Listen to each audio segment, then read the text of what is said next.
Architectures of Spiritual Consciousness, the 9 Modes in the Landscape of Spiritual Pluralism.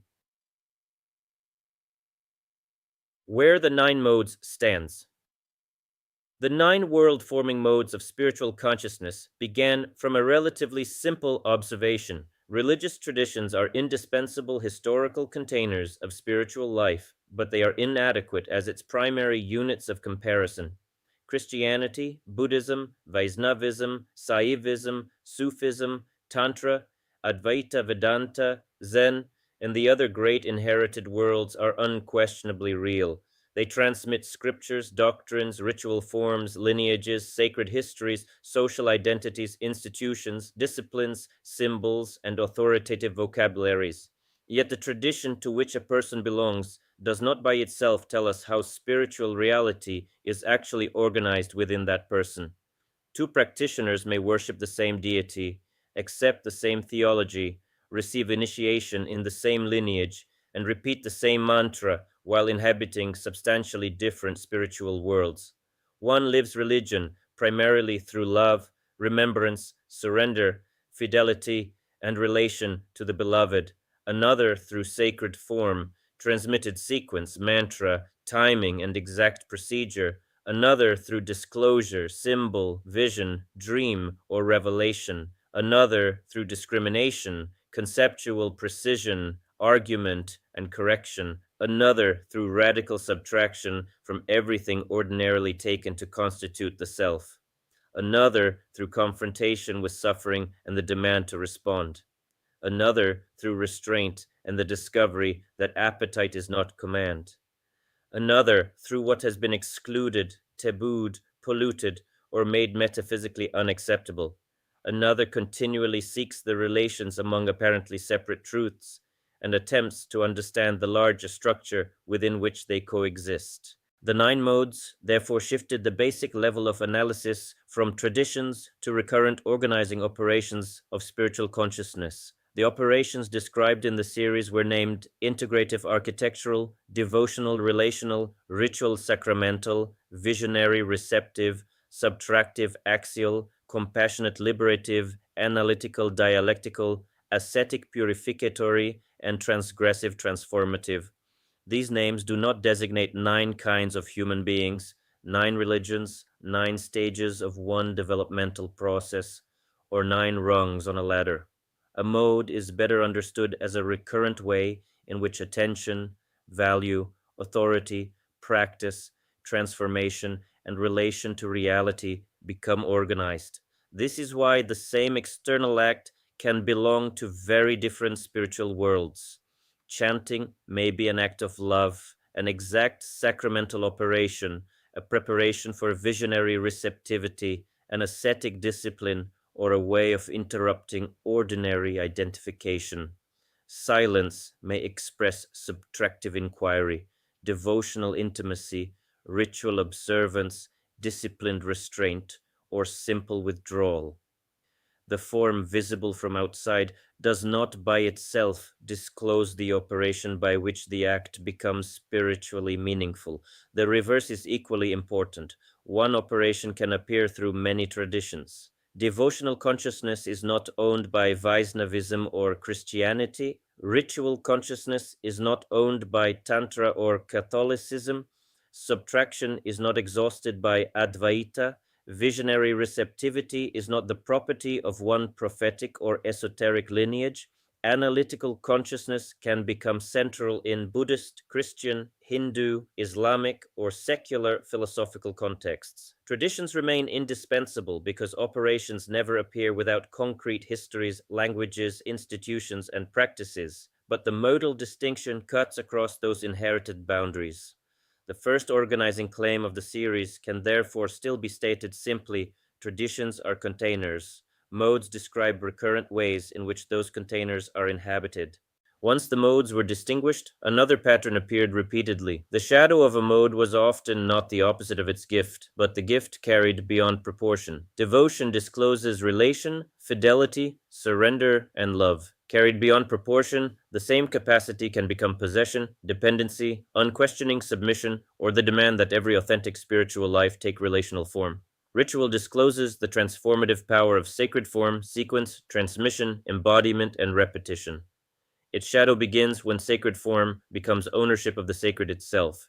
Vision receives disclosure. Its shadow begins when the force of an experience is taken to guarantee the infallibility of every interpretation attached to it. Subtraction loosens identification. Its shadow appears when relation, embodiment, ritual, symbol, and manifestation are automatically demoted as spiritually preliminary. Compassion responds to suffering. Its gift can become rescuing, moral possession, or the inability to respect another person's agency. Analysis discriminates. Its shadow can construct a fortress in which nothing is permitted to exist until it has been explained. Asceticism discovers freedom from automatic obedience to appetite and circumstance. Its shadow turns freedom from dependence into suspicion of life. Transgression exposes the power of taboo and exclusion. Its shadow appears when crossing itself becomes compulsory and violation becomes proof of freedom. Architecture discovers relation among structures. Its shadow begins when the capacity to integrate several worlds becomes a claim to stand above them. This produced one of the central principles of the whole project. The shadow is the gift carried beyond proportion. Maturity could therefore not consist in eliminating the mode. The devotee does not mature by becoming less capable of love. The analyst does not mature by abandoning discrimination. The ritualist does not become mature by ceasing to care about form. The architect does not have to lose the capacity to integrate.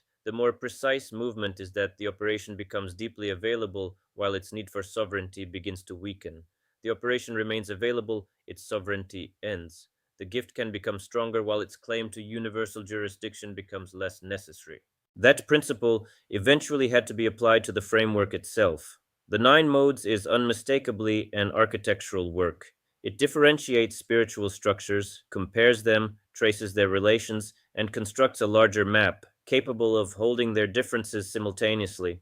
For a long time, it was easy to assume that this breadth conferred a privileged position upon architecture. Other modes inhabited particular worlds. The architect appeared able to see the relations among them, but that inference reproduced the very hierarchy the series had been criticizing. If architecture declared itself highest because it could classify the others, the taxonomy would merely create an unspoken 10th mode, the supposedly superior consciousness capable of understanding all the rest. Breadth would quietly become rank, the map maker would outrank the inhabitant. The ability to describe another mode would become authority over its final meaning. The epilogue therefore forced the architecture to surrender that privilege. Power is not rank. Irreducibility does not confer immunity. A mode cannot be reduced to another merely because another mode does not understand it. Yet irreducibility is not exemption from evidence, consequence, consent, suffering, or correction. A vision can be interpreted falsely. A ritual can become coercive. A devotional authority can become abusive. An ascetic discipline can become pathological. An elegant philosophy can contradict evidence. An architecture can fail to represent the terrain it claims to map. Across the series, one question therefore returned with increasing force. Can reality still correct the person? A deeply established spiritual consciousness need not become weak, uncertain, or doctrinally moderate, but contradiction must remain capable of entering without being automatically transformed into further proof that the system was right all along. The addendum then exposed a question that became visible only after universal hierarchy had been relinquished. If mature spiritual forms need not converge upon one final form, what becomes of depth? A devotee, wholly absorbed in the beloved, may appear extraordinarily deep. So may a radically subtractive sage. So may an immense integrative consciousness. Their phenomenologies, practices, metaphysics, and criteria of significance can remain profoundly different. If they no longer stand at different altitudes on one mountain, what exactly do we mean when we say of each, there is depth here? The earlier mountain metaphor had already allowed many paths, different temperaments, different practices, and even different summit-like phenomenologies, but it retained one vertical axis. Once one summit remains, difference can always become difference of altitude. One realization can always be described as real, but incomplete, because it lacks something another path values. The wells corrected that geometry. Different wells can open in different regions of one landscape. Their locations differ, their structures differ, their surroundings differ, yet each can be shallow or deep. The image separated two questions that spiritual hierarchies repeatedly fuse. Where is the well? How deeply does it descend? The first concerns form, the second concerns maturation.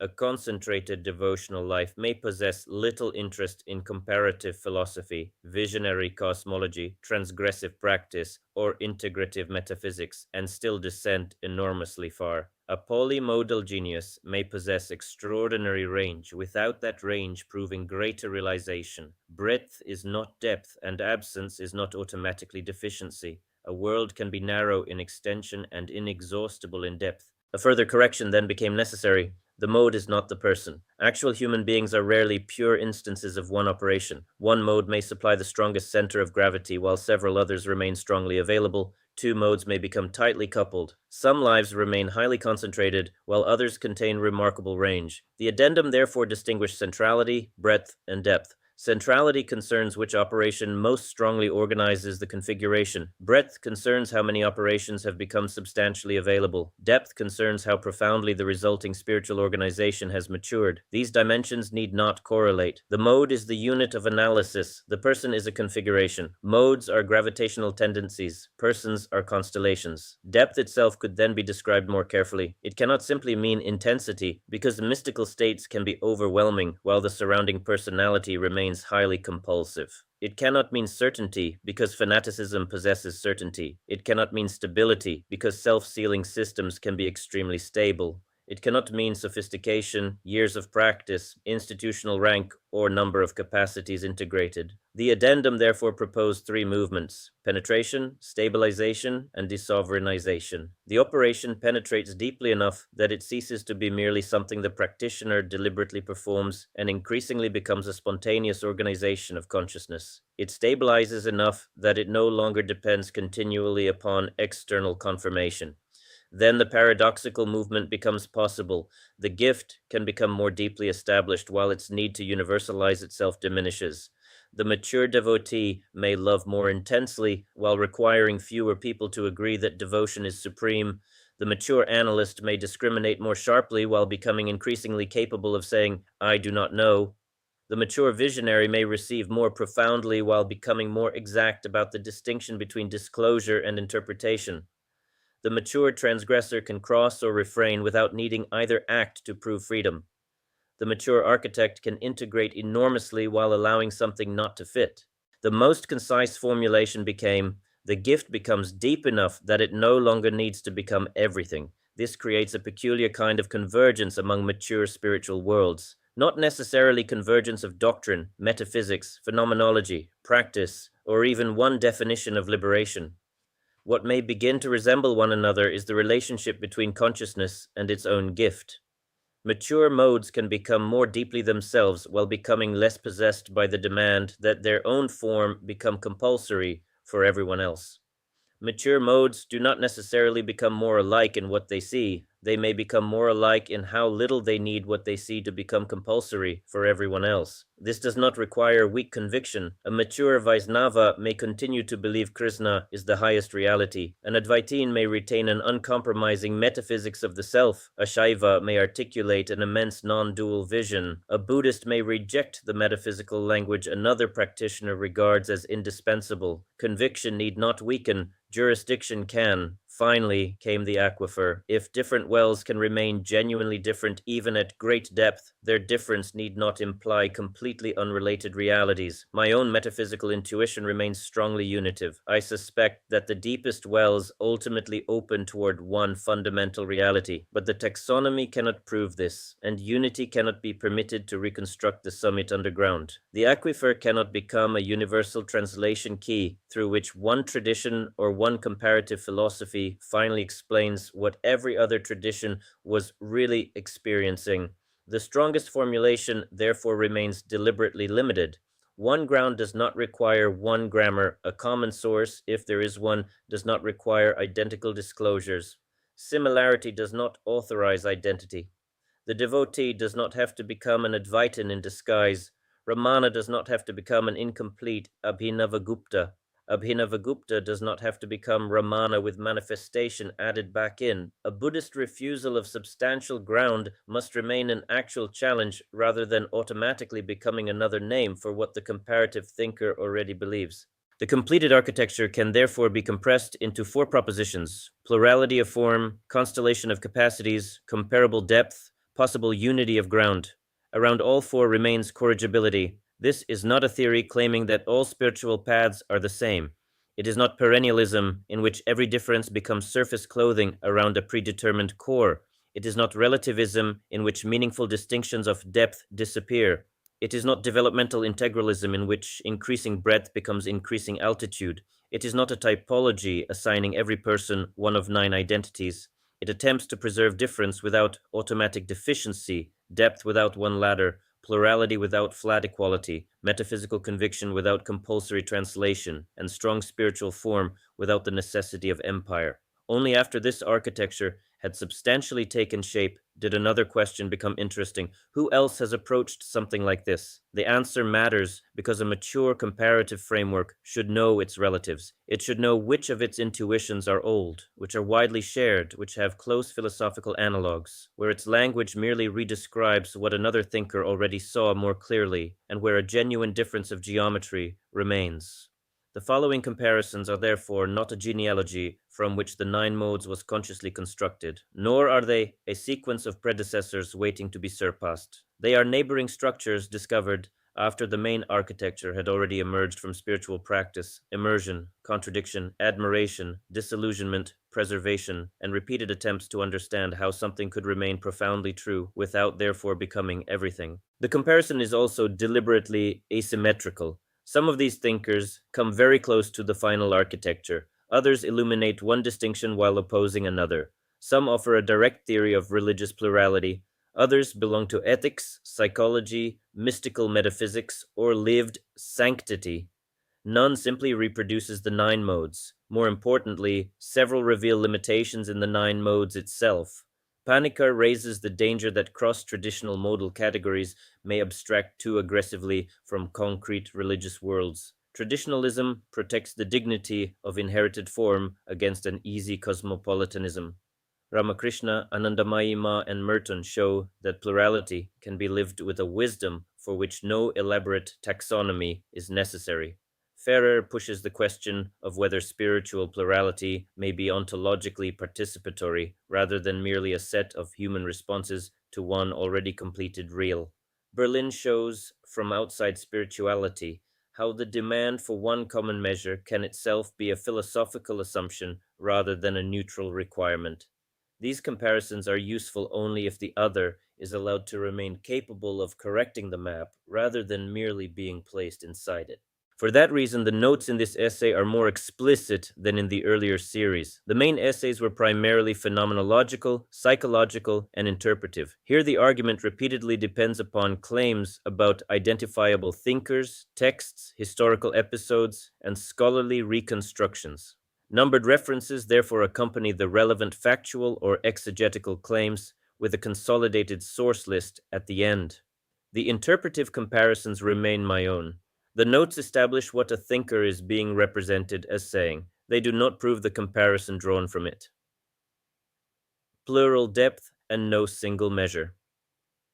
Among the thinkers encountered after the architecture had largely formed, Grigory Pomerantz produced the strongest immediate feeling of recognition. The resemblance is not terminological. Pomerantz did not construct a taxonomy of recurrent modes, distinguish centrality from breadth and depth, or describe persons as constellations.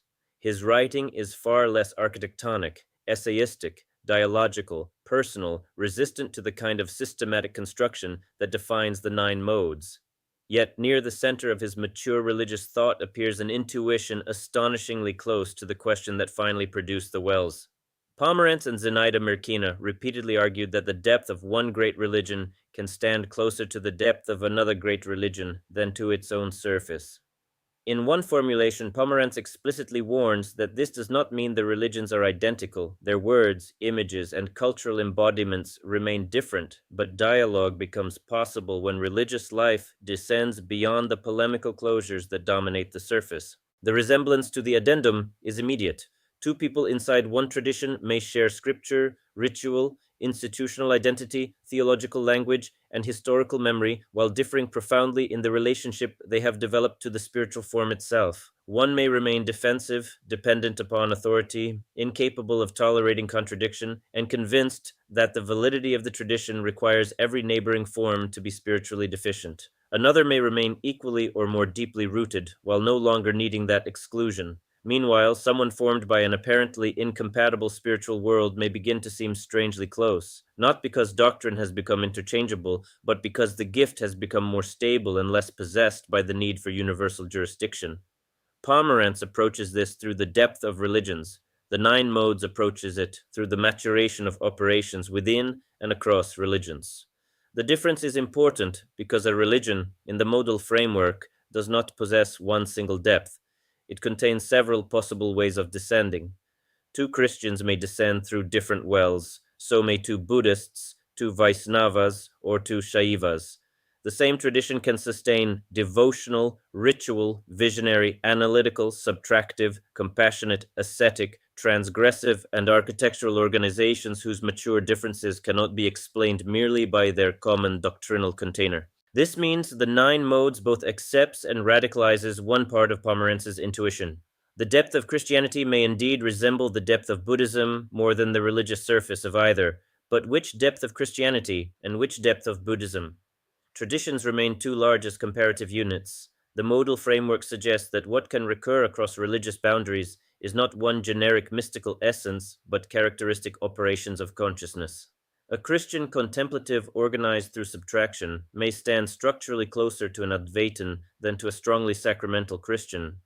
A Sufi organized through devotion may resemble a Vaisnava in important ways, while remaining theologically irreconcilable with him. A Christian sacramental consciousness and a tantric ritualist may share a deep intuition of sacred form while inhabiting profoundly different metaphysics.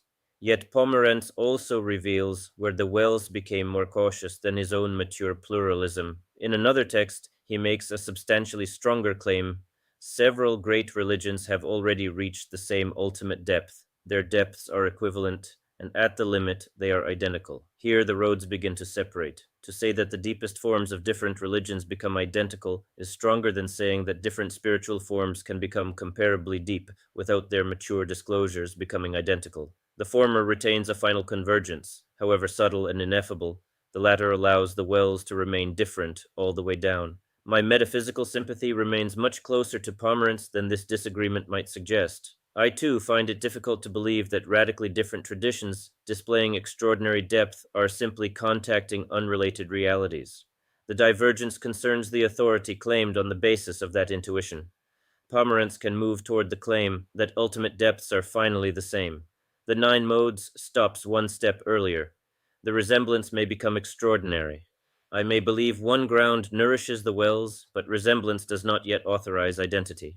That additional restraint matters because the language of identity can perform a subtle act of annexation. If the devotee says Bhagavan is ultimate and the non-dualist says the self alone is real, the comparative thinker may appear generous while telling both that their disagreement is ultimately linguistic and that a deeper level exists on which they are already saying the same thing. The conflict disappears because the map maker has translated it away. The final architecture became increasingly unwilling to perform that translation automatically. Similarity can justify inquiry without authorizing identity. One ground does not require one grammar. Pomerantz therefore functions not merely as a predecessor or analog, but as an especially revealing neighbor, close enough that the shared intuition is unmistakable, different enough that the move from mountain to wells becomes visible precisely at the point of comparison. A second affinity with Pomerantz reaches beyond theories of religion. His pluralism was inseparable from resistance to spiritual dogmatism and authoritarian closure. His understanding of dialogue required more than polite coexistence between systems. It demanded a depth at which the totalizing claims of the surface no longer made genuine encounter impossible. In the language of the Nine Modes, this resembles de-sovereignization.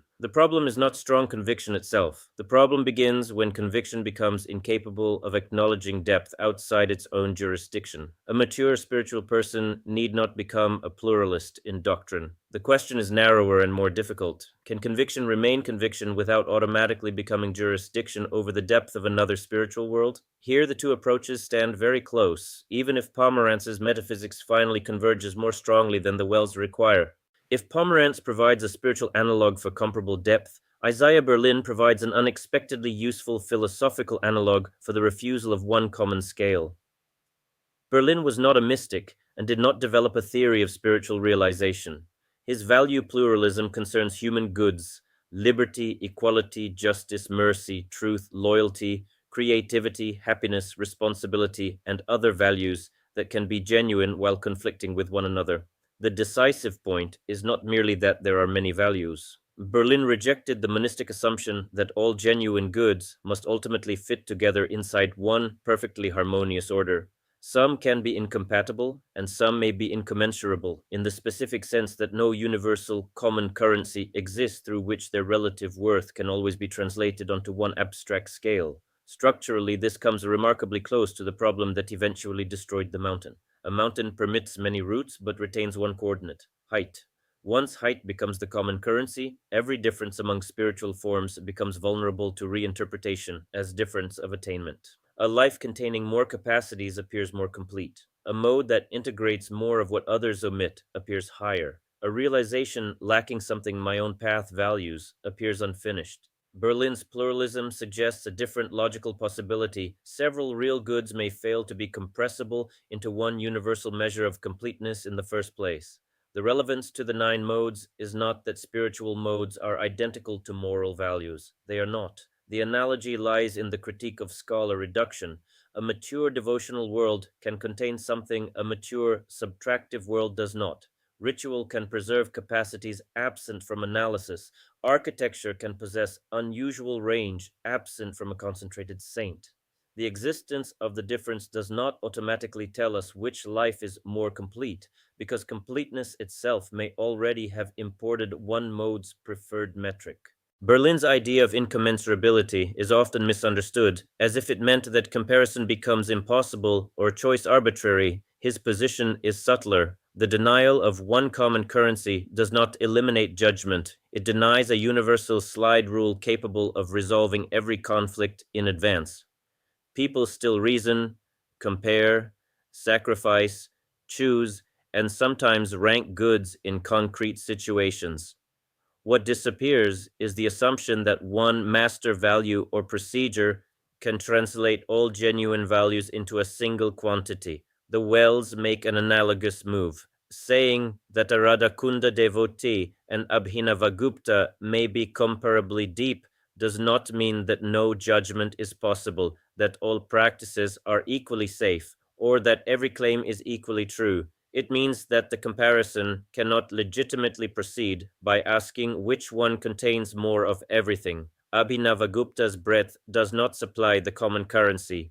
The devotee's intensity of love does not supply it. Ramana's radical subtraction does not supply it. Compassion does not supply it.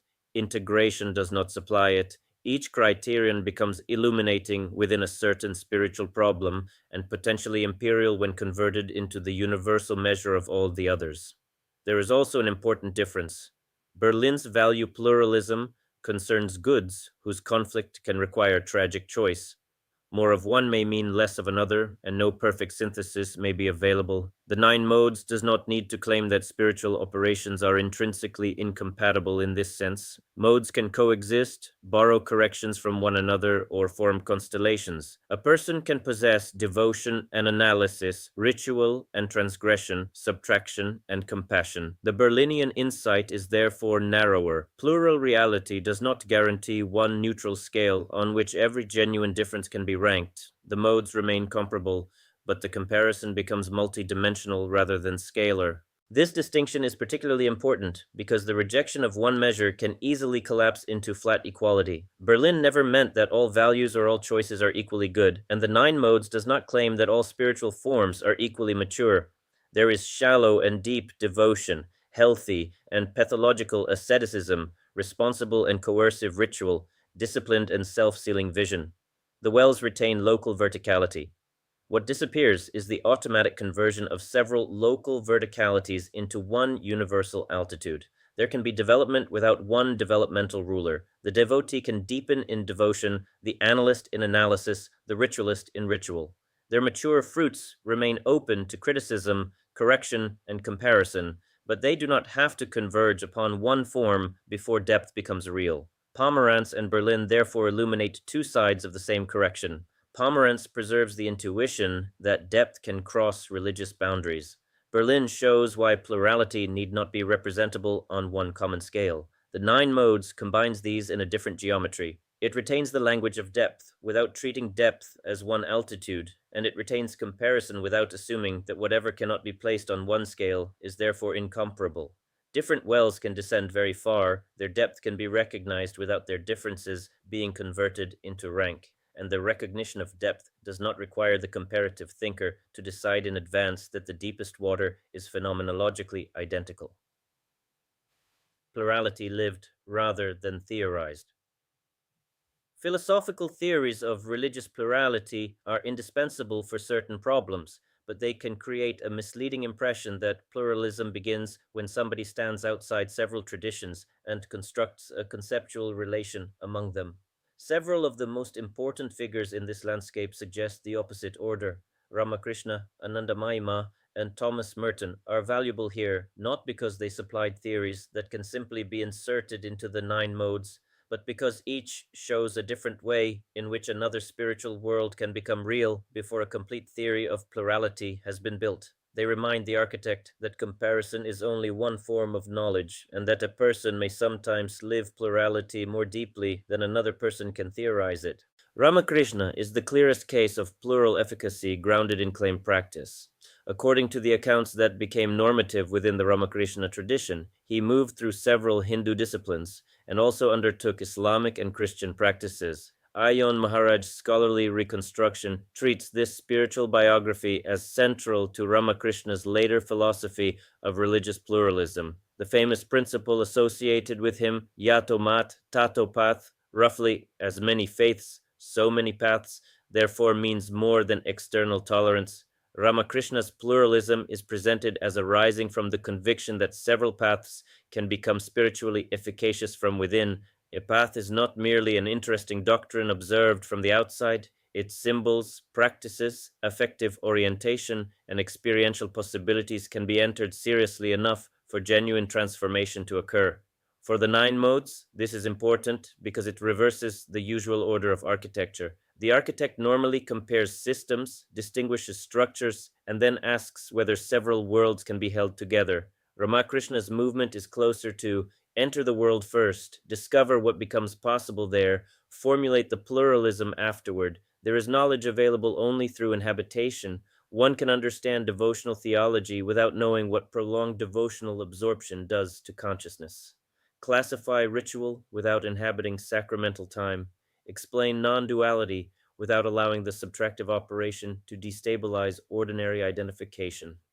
Describe another religion accurately while remaining outside the field of significance in which its practices become spiritually alive. Ramakrishna's importance lies partly in challenging this distance. His testimony says, in effect, another path need not become my theory's tolerated exception. I entered it deeply enough to discover that the divine was accessible there as well. Yet Ramakrishna's pluralism remains substantially more convergent than the final wells. Maharaj reconstructs his position around an infinite reality that can be approached and realized through innumerable theistic and non-theistic paths. Different traditions can disclose genuinely different aspects of this infinite while remaining salvifically effective routes toward a common goal of God realization. This is considerably subtler than saying that all religions are basically the same. Difference matters, divine infinitude matters, and doctrines can contain errors without thereby making the whole path spiritually useless. Still, the geometry remains recognizably mountain-like. Many paths, one infinite reality, one ultimate fulfillment described through the capacious standpoint of Vijnana. The wells introduce an additional hesitation. What if mature difference is not merely difference on the way? What if devotional consciousness does not simply provide one culturally conditioned approach to a realization whose final structure can be described independently of devotion? What if relation to the beloved remains spiritually ultimate within mature devotion rather than dissolving into a more neutral realization of infinite reality? What if ritual, subtraction, vision, compassion, or transgression preserve genuinely distinctive mature organizations all the way down? The Nine Modes does not deny Ramakrishna's unitive intuition. I remain strongly sympathetic to it. It only refuses to infer from one reality that successful paths must culminate in one phenomenological structure. The change of comparative unit also matters. Ramakrishna's plurality is usually discussed in terms of religious paths in schools: Shakta practice, Vaisnava devotion, Advaita, Islam, Christianity. The Nine Modes asks what happens inside those traditions. Christianity does not correspond to one well, neither does Islam, Hinduism, or Buddhism. A Christian apophatic contemplative may stand structurally closer to a Hindu subtractive practitioner than to a strongly ritual-sacramental Christian. A Sufi devotional consciousness may resemble a Vaisnava in ways obscured by theological incompatibility. Ramakrishna pluralizes religions. The Nine Modes attempts to pluralize the operations through which religion becomes lived. That does not supersede Ramakrishna's achievement. It addresses another question. Ramakrishna himself also demonstrates why breadth need not become architecture. The traditional portrait suggests overwhelming devotional and visionary capacities, important non-dual and subtractive dimensions, and unusual ability to move among several religious grammars. Yet he did not respond to that breadth by building an immense comparative system. He appears instead to have solved existentially something an architectural consciousness may need to solve conceptually. Architecture wants geometry. How can several contradictory worlds all disclose something real without becoming identical? The saint may answer through encounter rather than theory. This places a permanent limit on the prestige of conceptual breadth. A person can know through inhabitation what another can only approximate through comparison. Anandamayi Ma provides a neighboring but distinct insight. In her recorded conversations, plurality often appears less as a theory of world religions than as a practical recognition that seekers themselves are differently formed. She explicitly rejects the idea that one identical path must fit everyone, noting that even members of one family can have different inclinations. Vedanta may attract one, Vaisnava practice another, Shakta practice another. Seekers, she says, are molded each in a unique way, and the divine reveals itself through infinitely varied approaches. This comes remarkably close to the intuition behind modal centrality. Spiritual difference may arise not only because religions differ, but because consciousness itself is differently configured. Her practical response to that plurality is equally important. Recognition of many paths does not become a command to cultivate them all.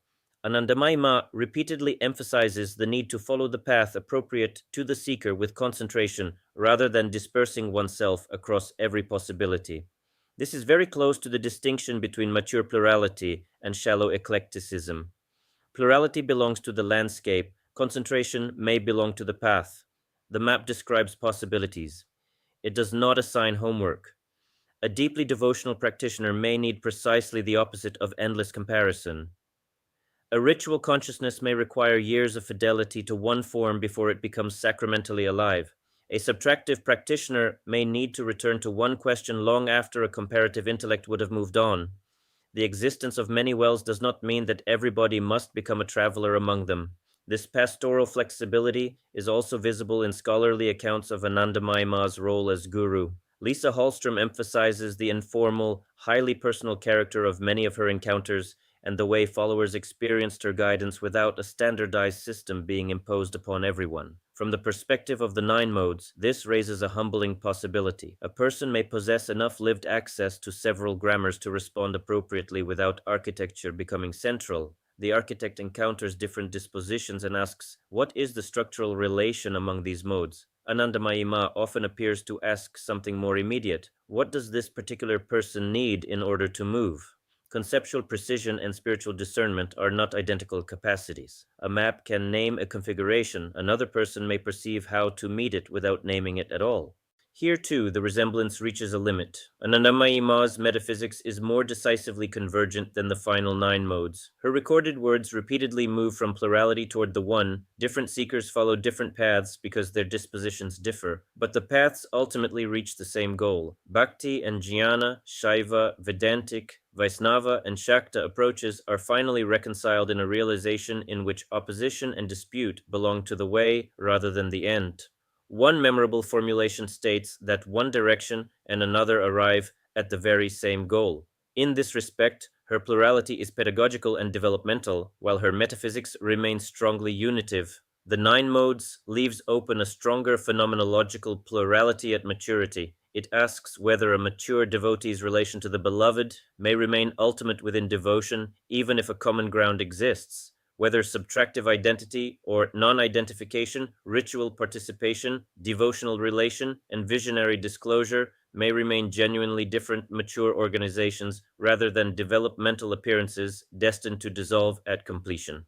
Anandamayima's answer tends toward different dispositions require different paths, but complete realization removes the deepest difference. The Wells answer more cautiously. Different configurations may require different paths, and their mature differences may survive even at comparable depth. Perhaps one ground, nevertheless, sustains them. Her example remains indispensable because it shows what the architecture can never safely forget. Ramakrishna demonstrates that many paths can genuinely work. Anandamayima adds that different persons may genuinely need different paths because they are differently disposed. The nine modes attempts to articulate recurrent structures beneath some of that plurality, but the theory does not thereby become wiser than the saint. A taxonomy can spend thousands of words explaining why consciousnesses differ. A spiritually discerning person may look at the human being standing in front of her and respond correctly. The saint may sometimes recognize plurality without needing to map it. Thomas Merton gives this lesson another form. Unlike Ramakrishna, he did not undertake several religions as complete alternate paths. Unlike Anandamayima, he was not primarily a teacher responding to varied Hindu dispositions. Unlike the modern pluralist philosophers considered later, he did not build a general theory of religious diversity. He remained a Cistercian monk, unmistakably Christian, while becoming increasingly capable of sustained and serious encounter with Zen and other Asian traditions. By the final years of his life, his engagement included correspondence, study, comparative writing, dialogue with D.T. Suzuki, and encounters in Asia with Buddhist figures including the Dalai Lama and Chatral Rinpoche. His archived documents sustained work on Buddhism and Christian-Buddhist dialogue rather than a brief, late-life curiosity. What makes Merton especially important is the simplicity of the position he increasingly inhabited. A home can become more permeable without ceasing to be a home. In 1968, he explicitly criticized the Christian assumption that other major religions lacked real depth, saying that Christians needed to become aware of their genuine mystical dimensions. The statement is modest compared with Hicks' pluralistic hypothesis or Ferrer's participatory ontology, but it contains something essential. Depth exists there too, not merely interesting ethics, symbols, or intellectual sophistication. Depth. A Christian can recognize that without concluding that Christianity and Buddhism are therefore the same religion, or that one can be translated without remainder into the other. Merton's writings on Zen repeatedly preserve this tension between profound resonance and resistance to easy equivalence. Zen and the Birds of Appetite explores Christian Zen encounter while remaining recognizably Christian, and one of its most illuminating remarks insists that Buddhism cannot be understood adequately until it is encountered existentially in a person for whom it is alive. That sentence could almost function as a methodological warning to the nine modes. A mode identified from texts and doctrines is not yet the same thing as the lived operation. Comparative categories become trustworthy only insofar as they remain corrigible before people in whom the spiritual world is actually functioning. Merton therefore gives flesh to the principle of a strong center with permeable boundaries. His Christian location did not have to disappear for Buddhist depth to become real, and his widening did not establish that every mature Christian must undergo interreligious expansion. This second point is crucial. Even openness can become imperial. The cosmopolitan can look down upon the monk who never left one monastery. The comparative mystic can regard the person rooted in one lineage as spiritually provincial. The architect can treat breadth as proof of superior development. Merton's own widening was one pattern of maturation within one life. It cannot become a requirement placed upon everyone else. Plurality at maturity may come from freedom within formation, but mature formation does not always have to become comparative plurality. The three figures therefore reveal different forms of lived plurality. Ramakrishna says, in effect, another path can genuinely work. Anandamayi Ma says, another person may genuinely need another path. Merton says, another world can become spiritually real to me without requiring me to become homeless. None of these claims is identical to the nine modes, and all three contain stronger tendencies toward unitive or Christian metaphysical interpretation than the final wells may require. Yet together they supply something no abstract theory can replace. They show that pluralism is not merely a problem to be solved in concepts, it can become a quality of encounter, the ability to enter, recognize, respond, or remain open without reducing the other to either error or disguised sameness. This is also why the existence of the nine modes should never imply that everyone needs the nine modes. For an architectural consciousness, contradiction among spiritual worlds can become existentially intolerable. One teacher reveals something profound, another reveals something incompatible but equally difficult to dismiss. A tradition transforms life and later overreaches. Leaving its empire does not erase its gift. In such a life, distinctions may become necessary for psychological and intellectual inhabitation. But another person may never experience that problem. The devotee may simply love. The monk may simply remain in one home while recognizing another's depth. The teacher may simply know that this seeker requires a different door. The map answers a particular need. The saint may already inhabit the terrain without it. Philosophies of religious plurality. The comparison becomes more exact when the nine modes is placed beside philosophers who explicitly tried to solve the problem of religious plurality. Here, the central question is no longer merely whether another path can work or another tradition can possess depth, but what sort of philosophical architecture can acknowledge incompatible religious worlds without either selecting one as uniquely final or dissolving their differences into a single master language. John Hick, S. Markheim, Jorge Ferrer, and Raymond Panica represent four especially important responses. Taken together, they form something like a conceptual corridor through which the nine modes can locate itself more responsibly. John Hick provides perhaps the clearest modern version of a generous but still strongly unitive aquifer. His pluralistic hypothesis distinguishes the real an sich, ultimate reality as it is in itself, from the many personal and non-personal forms through which the real becomes conceived and experienced within different religio-cultural worlds. Hick explicitly speaks of divine persona and non-personal impersona. The real, mediated through different human conceptual and experiential lenses, can appear as personal deity, impersonal absolute, Brahman, nirvana, and other religiously concrete ultimates. He does not treat these simply as errors. A tradition can function as an authentic context of salvation or liberation, insofar as it participates in the transformation of human existence away from self-centeredness toward reality-centeredness. Contemporary philosophical summaries rightly describe Hick as the most influential representative of a unitary pluralism in which many traditions are valid contexts of transformation in relation to one ultimate real. The moral and epistemic impulse behind Hick's theory is close to the deepest methodological commitment of the nine modes. If profound transformation occurs across traditions making incompatible claims, the existence of those fruits should be allowed to challenge an architecture that grants one inherited tradition exclusive access to reality. Hick's pluralism takes this challenge seriously. It refuses the easy solution, according to which saints outside one's own religion are admirable only because they unknowingly participate in the truth one's own religion possesses consciously. In that sense, his project embodies the principle that the terrain retains the right to redraw the map. Transformative depth appearing across religious boundaries becomes evidence against an exclusivist map incapable of acknowledging it. Yet Hick's solution also shows how difficult genuine plurality is. Once every major religious world is related to the real and sich, their incompatible ultimates become humanly conditioned manifestations of a single noumenal depth. The theory is remarkably inclusive, but its inclusivity is purchased by placing one philosophical grammar above the grammars of the traditions. The devotee may speak of a personal God, the Advaitin of Brahman, the Buddhist of Nirvana. Hick's theory tells us how these conflicting descriptions can all function without requiring that any one of them describe the real as it is in itself. The map therefore dethrones the exclusive religion, but the pluralistic theory itself acquires a peculiar altitude. It knows that the religious ultimates are personae and impersonae of something beyond them. From the perspective of the nine modes, two difficulties follow. First, Hick continues to work primarily with religions as comparative units.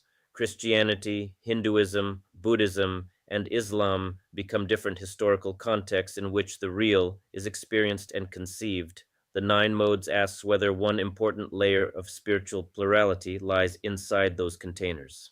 Two Christians may inhabit radically different spiritual operations. A Christian subtractive consciousness and a Hindu subtractive consciousness may be structurally closer than two Christians whose common theology conceals very different operative worlds. Hick explains religious plurality. The modal framework attempts to describe plurality of spiritual organization. Second, Hick's soteriological criterion is itself relatively unified. The great traditions are interpreted as contexts of a broad transformation from self-centeredness toward reality-centeredness. That criterion captures something important, but it risks becoming one cross-religious mature fruit under which other fruits are reorganized.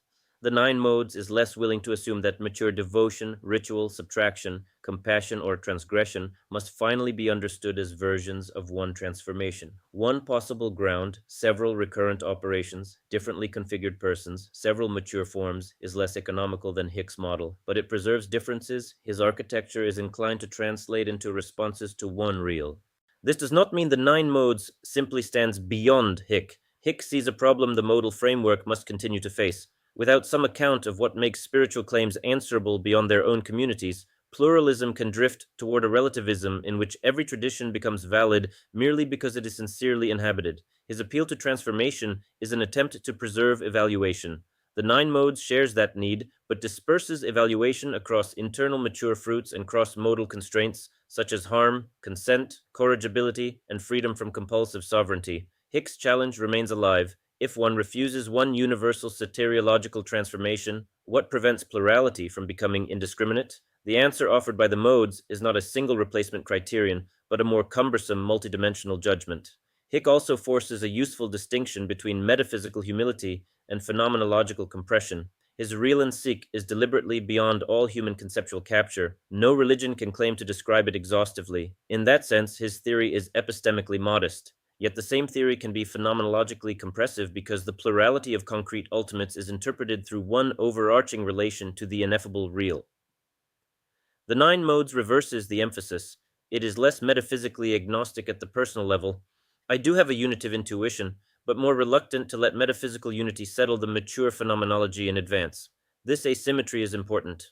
One can be humble about the ultimate referent and still impose one structural theory of religious transformation. Conversely, one can hold strong metaphysical conviction while refusing to use it as a universal classificatory key. Epistemic modesty about the ground and plural restraint about the wells are related but not identical virtues.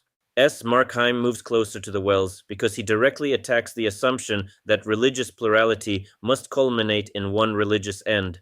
In Salvation's Truth and Difference in Religion, Heim argues that it makes more sense to speak of salvation in the plural. Religious ends can differ substantially, and the ends themselves may be partly constituted by the paths through which they are reached. His later Trinitarian account attempts to explain how genuinely distinct religious fulfillments can be real within a Christian metaphysics. The richness of the triune, God's relations with creation permits multiple real relations and therefore different human ends. Two genuine relations with God need not be the same relation. Heim exposes a hidden agreement between exclusivism and certain forms of pluralism. The exclusivist says there is one real religious end and one tradition possesses it. The unitary pluralist says there is one real end, but many traditions reach it. Both retain the assumption that there must finally be one religious fulfillment. Heim's alternative is more unsettling. Perhaps plurality goes all the way into fulfillment itself. This comes strikingly close to the anti-summit logic of the Wells. Mature difference may not merely be a difference of roots, it may belong to what the roots become capable of realizing. This is one reason Heim stands closer to the final addendum than Hick. The wells were invented precisely to allow devotional, subtractive, ritual, visionary, and other forms to remain different at comparable depth rather than treating difference as temporary or merely culturally conditioned. Heim supplies a direct philosophy of religion analog to that possibility. His question is not simply whether several religions can save, but whether salvation is already too singular a word for the variety of religious ends traditions actually seek. The divergence appears when Heim explains the metaphysical geology beneath those ends. His plural destinations remain situated within a specifically Christian Trinitarian account. Distinct ends are possible because the triune God contains a relational richness capable of sustaining them. This is not a crude return to exclusivism. Heim gives religious difference far more ontological dignity than theories that reduce every path to the same end. But the meta-architecture remains Christian. The other destination is allowed to remain other, while Christianity still supplies the final theory of why that otherness is possible. The Nine Modes tries to leave the aquifer less owned. It says something weaker, distinct, mature ends may be possible. I personally suspect one underlying reality, but the framework must remain open to the possibility that no available metaphysical grammar, including its own language of ground, possesses final jurisdiction over what makes the plurality possible. Heim protects plural destinations. The Nine Modes asks that the meta-destination remain unowned. The difference is small in wording and large in implication. It is possible to preserve another person's destination while still quietly claiming ownership of the map that explains where that destination ultimately lies. Yet Heim also corrects the Nine Modes in a useful way. His insistence that ends may be constituted by paths makes it harder to speak as if a mode were merely a neutral psychological instrument applied to a metaphysically independent reality. The path may participate in the end.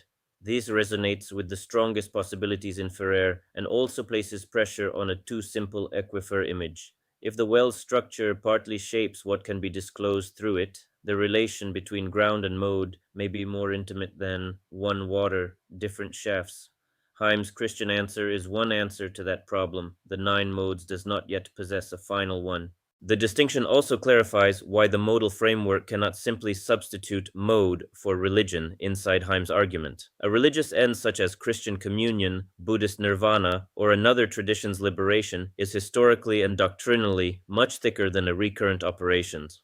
Devotional consciousness may appear in several religions, but the end toward which Christian devotion is oriented is not thereby identical to the end of Vaisnava devotion. The mode identifies something about how consciousness is organized. It does not automatically identify the metaphysical object, religious telos, or salvific content toward which that organization is directed. Heim's work therefore protects the project from an overly psychological reading. A recurrent operation can cross traditions without making the ends of those traditions interchangeable. Jorge Ferrer is probably the closest contemporary philosophical neighbor to the post-mountain position, and for that reason he should be treated not as another precursor whose insight the Nine Modes completes, but as a serious alternative architecture. Ferrer's participatory approach was developed in explicit criticism of both a cultural linguistic reductionism that treats spirituality as merely constructed and a perennialist reductionism that treats religious differences as culturally variable expressions of one pre-given universal mystical core.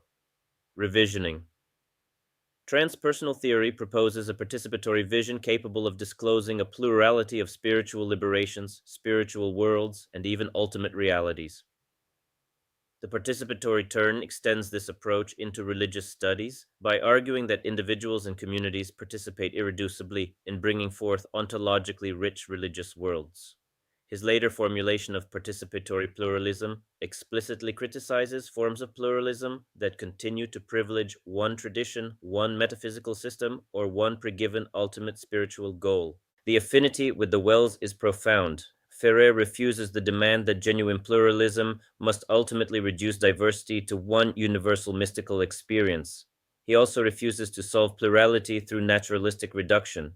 Spiritual worlds can be ontologically meaningful and genuinely plural. This is remarkably close to the addendum's insistence that mature modes may remain different in content and disclosure rather than merely representing different surface approaches to one final phenomenology. Ferrer's work therefore provides perhaps the strongest scholarly precedent for the claim that the plurality may belong to spiritual fulfillment itself rather than merely to the human descriptions surrounding it. There is also an ethical affinity. Ferrer has criticized the spiritual narcissism by which one tradition or framework universalizes its own spiritual achievement and treats alternatives as partial, lower, or incomplete. That is very close to the Nine Modes' language of the gift becoming sovereign. Both frameworks are suspicious of hidden rankings smuggled into apparently inclusive theories. Both are also interested in evaluating spirituality without returning to one metaphysical summit.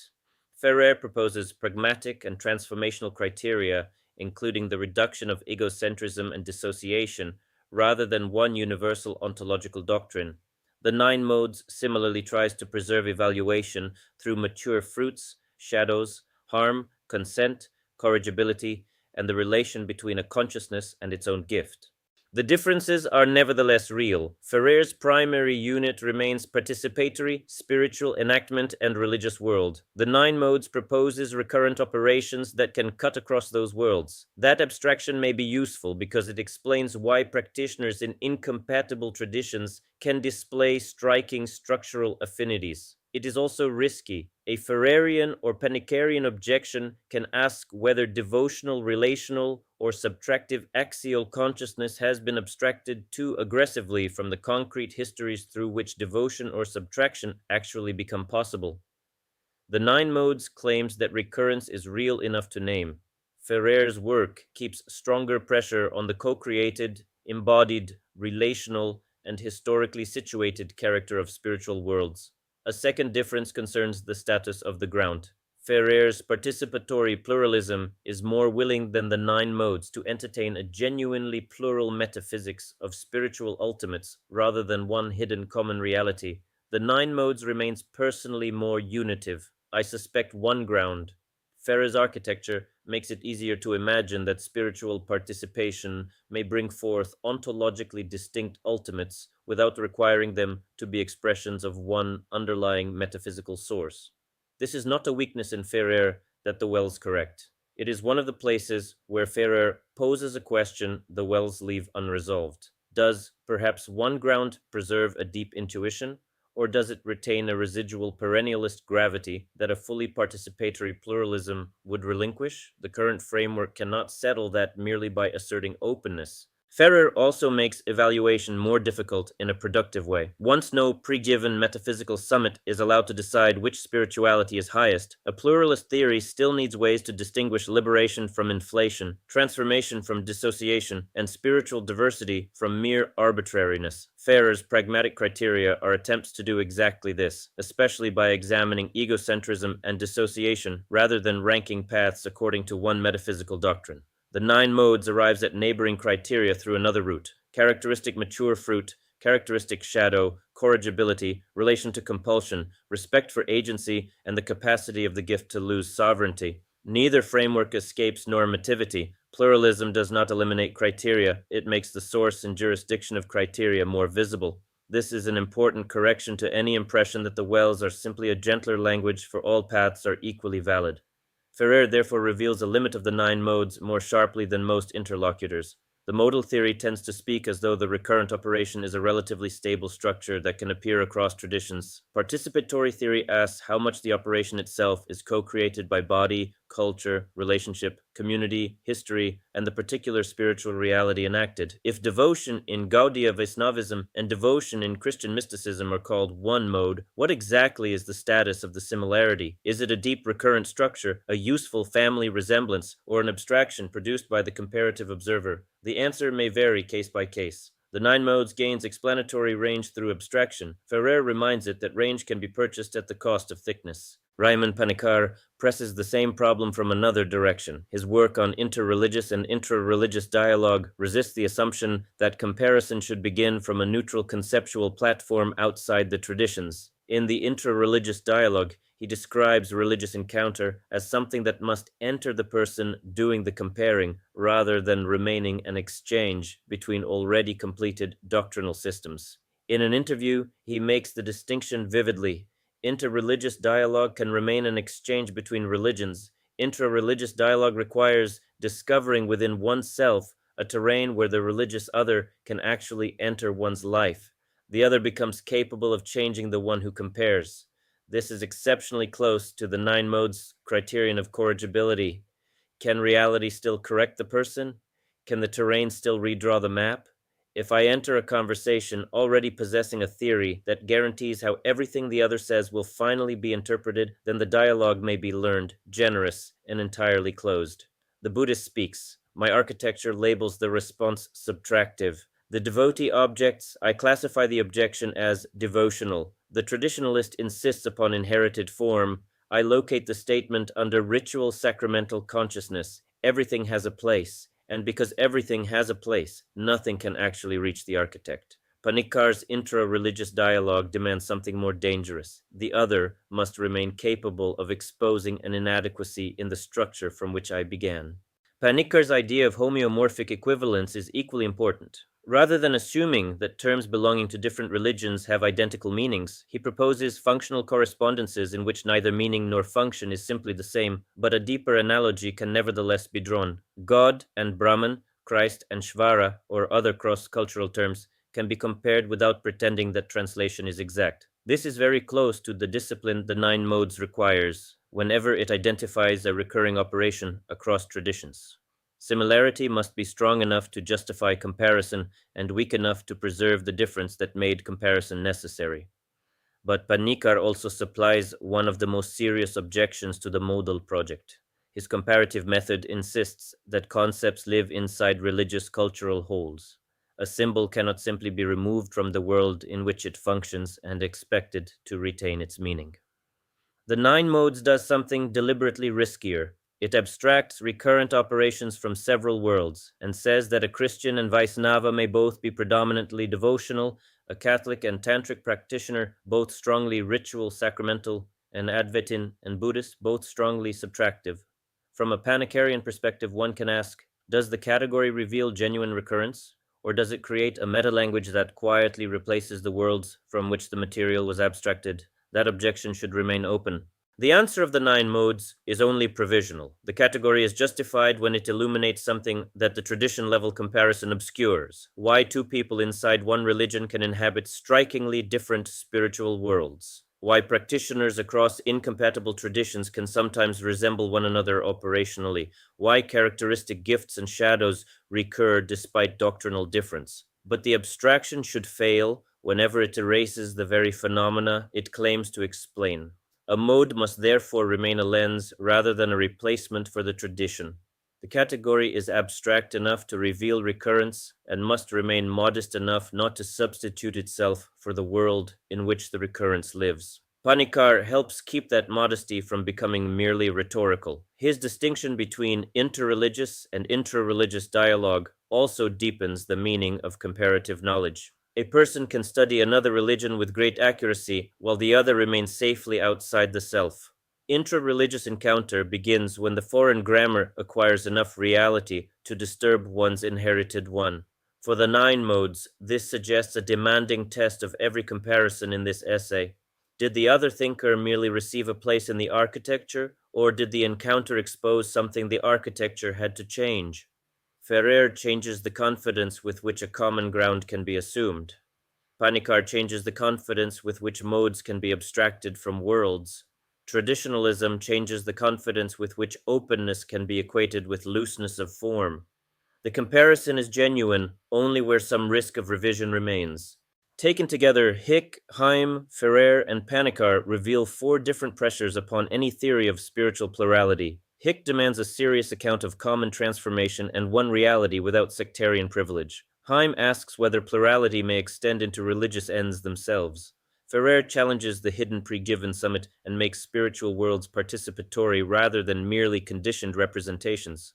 Panikkar insists that the other must remain thick enough, situated enough, and dangerous enough to transform the person doing the comparison. The nine modes sit somewhere among these pressures rather than above them. Its distinctive move is to introduce recurrent operations of consciousness as a comparative layer beneath traditions while separating form, centrality, breadth, depth, and possible ground. But the more useful that abstraction becomes, the more necessary Ferrer and Panikkar become as correctives against mistaking a powerful comparative lens for the final ontology of religious life. Great architectures and their hidden altitudes. The most revealing comparisons are not always with explicit theories of religious pluralism. Some of the closest relatives of the integrative architectural mode are thinkers whose primary task was to construct an immense account of reality, consciousness, development, or tradition, within which many apparently conflicting forms could be given a place. Ibn Arab, René Guénon, and Fritjof Schuon, Ken Wilber, and C.G. Jung differ from one another almost maximally in historical setting, method, metaphysics, and intellectual authority. Yet each raises a question central to the nine modes. When an architecture becomes capable of containing many perspectives, does the capacity to contain them quietly become altitude? Ibn Arab is the most difficult figure in this group because his architecture is not merely conceptual. It emerges from an immense mystical, Quranic, metaphysical, cosmological, and hermeneutic world in which divine self-disclosure is inexhaustibly differentiated. The Stanford Encyclopedia's account of his thought emphasizes precisely the relation between unity and multiplicity. The real is one and many, while the heart must learn to perceive both divine incomparability and the endlessly changing forms of self-disclosure. This already makes him deeply attractive to architectural consciousness.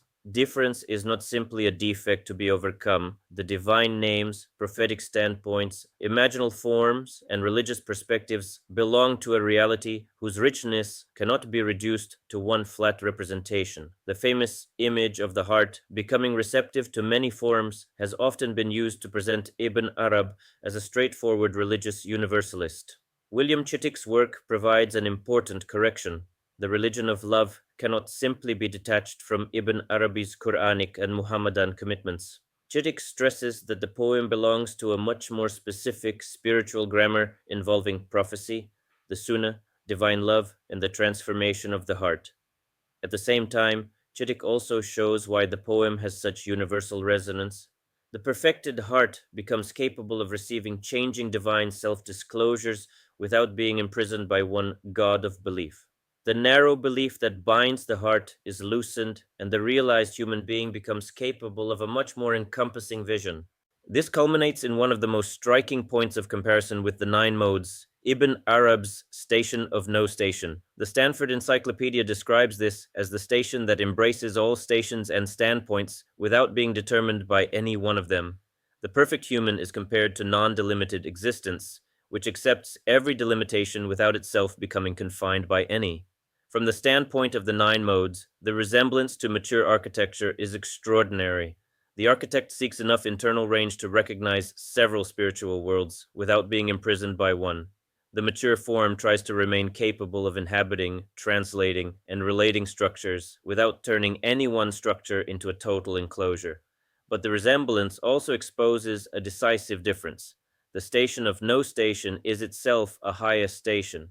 Ibn Arabat's architecture does not merely place several mature modes beside one another. It contains an explicit hierarchy in which the all-comprehensive Mohammedan station embraces the partial stations without being limited by them. From within his metaphysics, this is not an accidental imperialism. It belongs to the logic of divine comprehensiveness and the perfect human.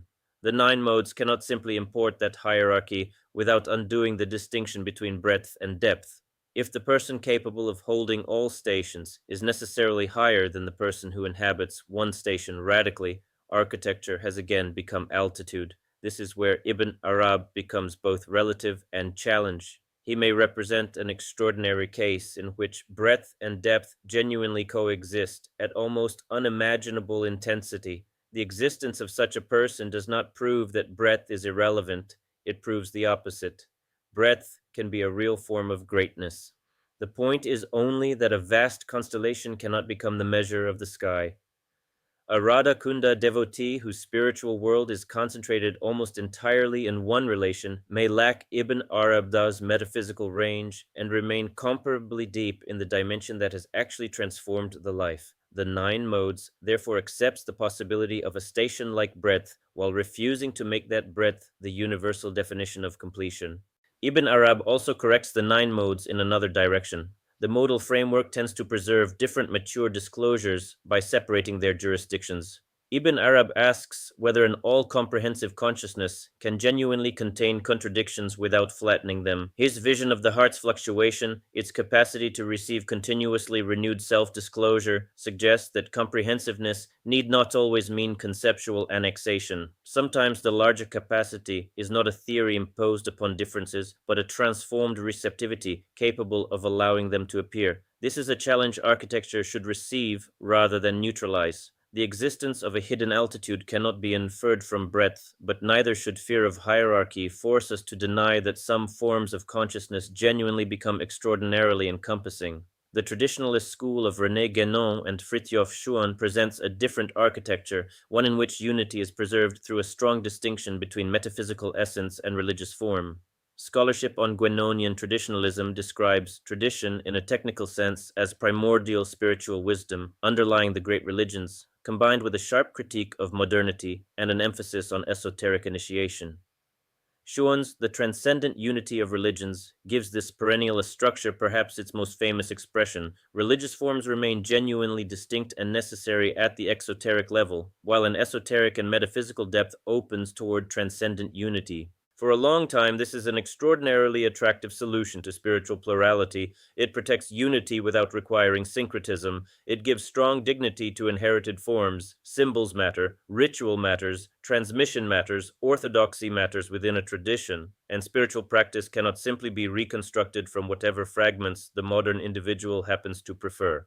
Schuon in particular does not imagine that recognition of transcendent unity requires a practitioner to become religiously homeless. The esoteric perspective may recognize unity while concrete life remains embedded in one revealed form. This is a powerful correction to versions of modern pluralism that achieve openness by weakening commitment. The nine modes can retain much of that insight. A mature pluralism does not require homelessness. One can live inside one tradition, receive initiation, repeat one ritual cycle for decades, love one deity, accept one theology, and become so deeply formed by one inherited world that leaving it would be spiritually meaningless. The existence of other wells does not require abandoning one's own. A strong center can have permeable boundaries. Traditionalism understands the strong center extremely well, perhaps better than many contemporary pluralisms do. The divergence appears in the vertical geometry. Traditionalism tends to arrange religious difference through a movement from particular form toward universal metaphysical essence, exoterism toward esoterism, form toward principle, contingent historical expression toward primordial or transcendent truth.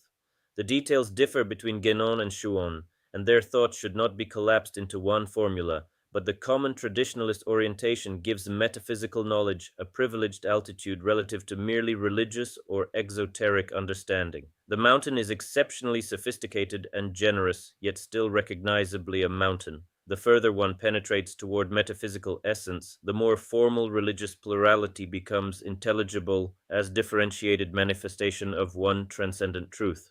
The Wells ask a narrow but disruptive question: why must depth reduce distance? Why can deep ritual remain deeply ritual rather than becoming increasingly transparent to a universal metaphysical essence? Why can mature devotion not retain relation as spiritually ultimate instead of becoming an exoteric form whose deepest truth is finally metaphysical? Why can a subtractive realization and a sacramental realization not descend equally far while remaining phenomenologically distinct? Traditionalism tends to answer through hierarchy. Forms are real, sacred, and necessary, but metaphysical realization sees what those forms ultimately express. The nine modes suspends that final translation. It allows each well to possess its own internal verticality without letting one metaphysical well supply the coordinate for all the others. The difference becomes even sharper in epistemology. Genonian thought gives metaphysical intellection a rank that ordinary, empirical, historical, and discursive forms of knowledge do not share.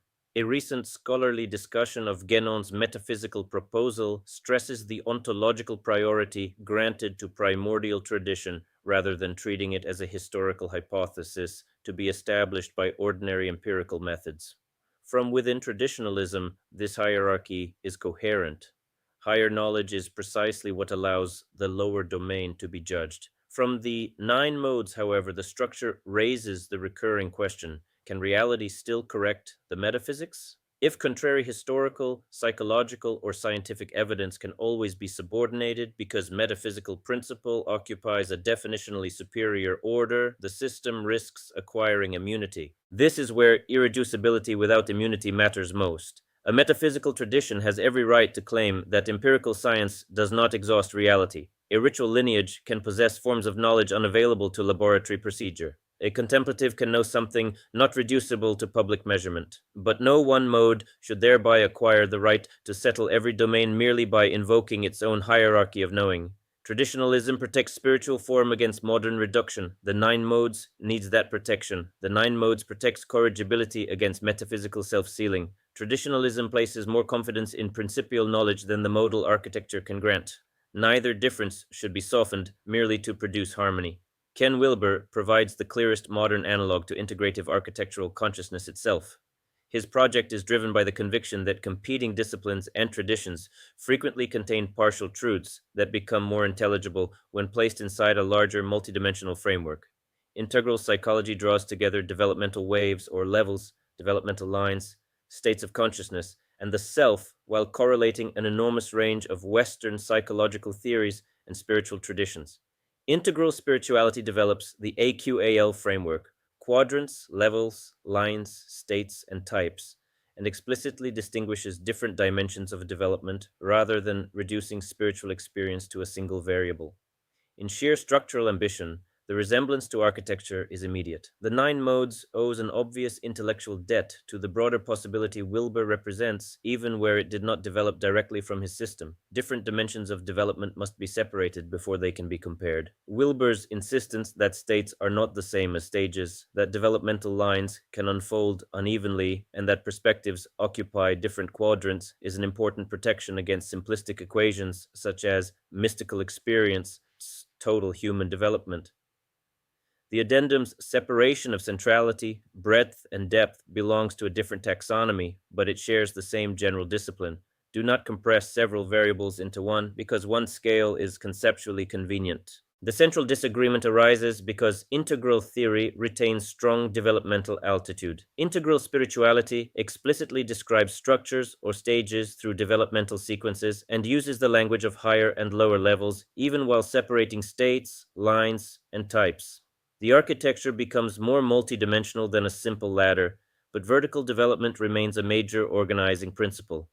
In many integral presentations, increasing capacity to include and integrate perspectives is itself associated with later developmental stages. This gives architecture an intuitive reason to become rank.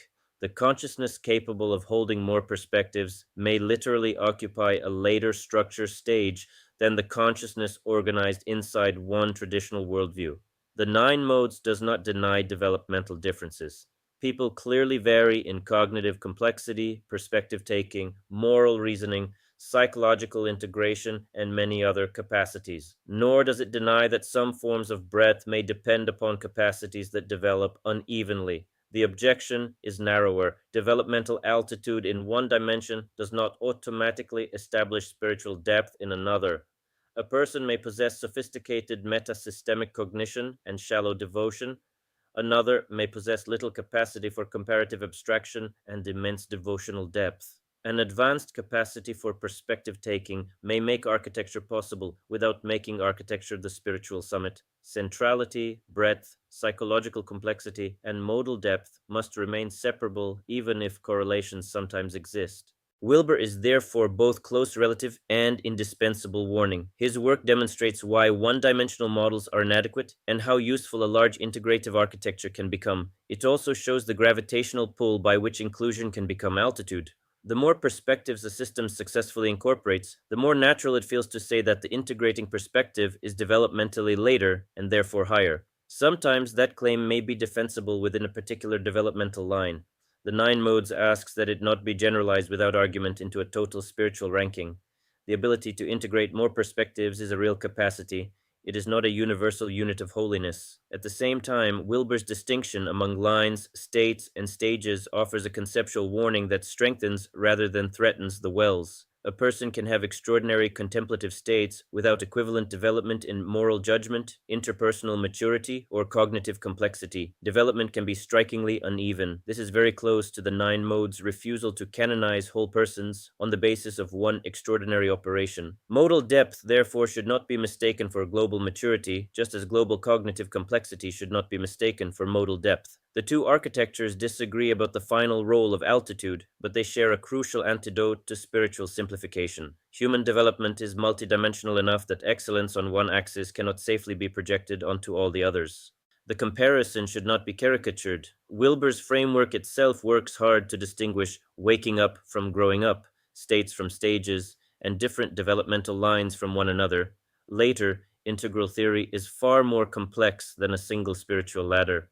Precisely for that reason, the comparison is useful. It shows that even an architecture explicitly designed to preserve multiple dimensions can still contain normative altitude. The Nine Modes pushes one separation farther. Modal depth itself need not converge with developmental breadth. A concentrated saint can be psychologically or cognitively less complex in some respects and spiritually deeper in the operation that has organized the life. Whether one wishes to call that higher depends upon what question is actually being asked. C.G. Jung occupies a neighboring position from psychology rather than integral developmental theory. His concept of individuation names the process through which a person becomes an individual in the deeper sense of coming into relation with the self rather than remaining identified with the social persona or one-sided conscious ego. In two essays on analytical psychology, Jung describes individuation as coming to selfhood or self-realization and situates it beyond forms of collective or egoic identification. His later work develops an enormous symbolic psychology in which dreams, myths, religious images, alchemical motifs, anima and animus, shadow, mandala, and self can become moments within a larger process of psychic transformation. The attraction for the Nine Modes is obvious. Jung supplies a powerful language for the way a partial conscious identity can mistake itself for the whole, and for the way excluded psychic material can return through symbol, symptom, projection, or dream. His work is especially valuable for understanding shadows across modes. Devotion can project disowned authority into the guru. Asceticism can repress what later returns as obsession. Transgression can mistake shadow enactment for integration. Vision can confuse archetypal material with literal metaphysical instruction. Architecture can identify with the image of being the one who contains opposites. Jungian differentiation has therefore been deeply useful throughout the series, even when Jung himself was not the explicit subject. The danger appears when individuation becomes the universal, hidden biography of spiritual life. If every tradition is interpreted primarily as symbolic material within the development of the psyche toward wholeness, devotion, ritual, vision, and metaphysical realization can become moments inside a Jungian story whose final subject is psychological integration. A saint who does not experience individuation as the central spiritual problem is then redescribed as undergoing it symbolically without knowing it. The theory becomes generous in the same way an empire can be generous. Everything is admitted because everything receives a place inside one grammar. The Nine Modes therefore treats individuation as a profound possible operation or developmental process without granting it universal jurisdiction. A devotional life may involve shadow integration and still not understand the beloved as primarily an image of psychic wholeness. Ritual may transform the psyche without sacramentality being reducible to psychology. A subtractive sage may radically destabilize the structures Jungian development normally attempts to integrate. A compassionate life may become mature without the integration of archetypal opposites becoming central. Individuation may be a profound path toward wholeness. It need not be the hidden biography of every path toward depth. This matters especially because Jung's language is so interpretively powerful. A visionary deity can be read as an archetypal figure, an ascetic conflict as shadow repression, a guru relation as projection, a ritual as symbolic integration, a mandala as an image of psychic totality. Often these readings are illuminating. Precisely because they illuminate, the temptation to universalize them is strong. The nine modes repeatedly confronts the same problem. A successful interpretation is not yet a universal jurisdiction. Psychological explanation may reveal one causal or symbolic dimension of a spiritual phenomenon without exhausting its religious meaning. The mature Jungian contribution to comparative spirituality may therefore be strongest when it functions as a corrective lens rather than a final metaphysics of what religious life really is. Here, Jung also exposes a difficulty for the nine modes. The framework repeatedly separates spiritual operations for the sake of clarity, but actual psychological life is less clean. A mode can become a defense against another region of the psyche. A spiritual gift can develop around unresolved trauma. A person can attain remarkable depth in one dimension while remaining astonishingly immature elsewhere. Jung's insistence upon psychic compensation prevents the modal framework from treating spiritual depth as if it automatically integrated the whole person. This correction has already become central to the series. A mature configuration can contain immature regions. Spiritual greatness is not total personhood. The four architectures therefore reveal different versions of the same temptation. Ibn Arab's comprehensiveness can culminate in a station of no station that contains other stations. Traditionalism can place exoteric forms within one esoteric metaphysical truth. Wilber can distinguish many dimensions while retaining developmental altitude. Jung can give disparate symbols and religious forms a place inside individuation. In every case, the architecture is powerful because it genuinely sees relations that narrower worlds may miss. The nine modes does not become more mature by dismissing that power. Its own existence depends upon the same gift.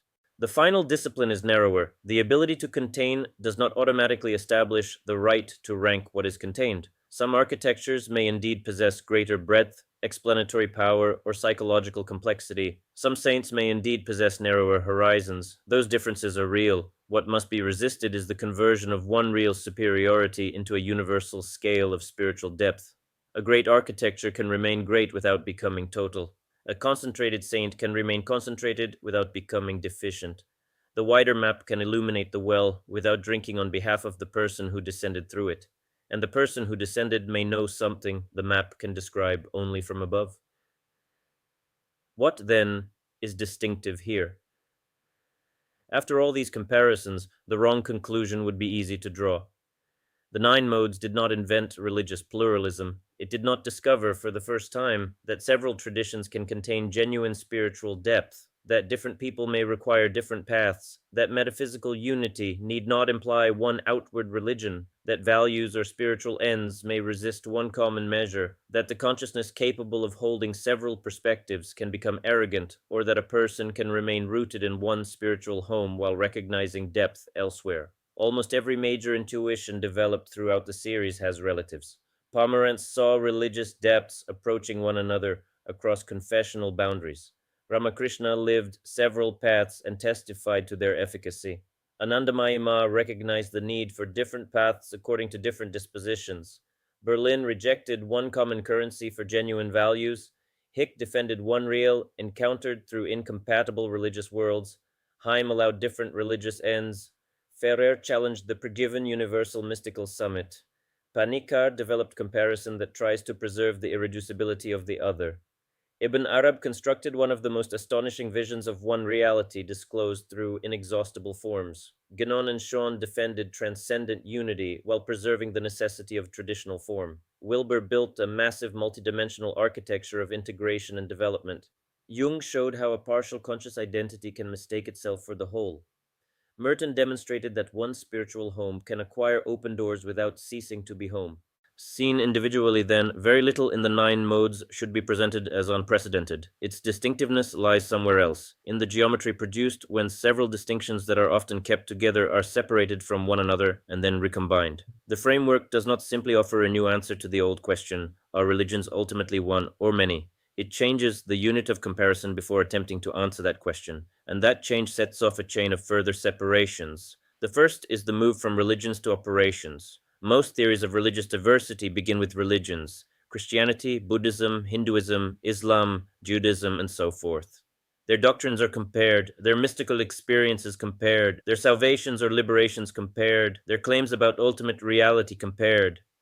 The nine modes begins one level inward. A tradition is too large and internally heterogeneous to function as the primary spiritual unit. Within Christianity alone, one can find strongly devotional, ritual-sacramental, ascetic, visionary, compassionate, analytical, subtractive, and architectural forms. Similar diversity exists within Hindu, Buddhist, Islamic, and other worlds. What recurs across those historical containers are organizing operations of consciousness. The move does not make traditions unreal. It makes possible another question. Not merely what does Christianity teach, but what operation is becoming central in this Christian life? Not merely how does Buddhism differ from Hinduism, but why does this Buddhist practitioner resemble this Hindu practitioner structurally more than either resembles another practitioner inside his own tradition? This abstraction is both the strength and the danger of the framework. It reveals recurrence that tradition-level comparison can conceal, but it can also flatten what Panikkar and Ferrer insist must remain thick: history, body, lineage, symbol, language, community, and the ontological specificity of religious worlds. The framework, therefore, has to hold a difficult proportion. The category must be abstract enough to reveal a recurrent operation and modest enough not to replace the world in which the operation actually lives. The mode is a lens across traditions, not a substitute for tradition.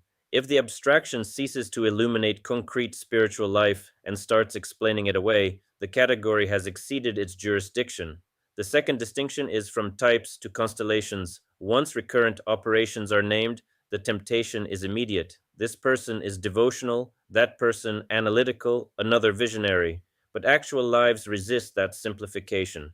A person may possess a strongly devotional center with major ritual and visionary capacities. Another may be architectural analytical. Another may have two nearly co-dominant operations. Another may be broad, without feeling any need to integrate that breadth conceptually. Thus, the mode is the unit of analysis. The person is a configuration.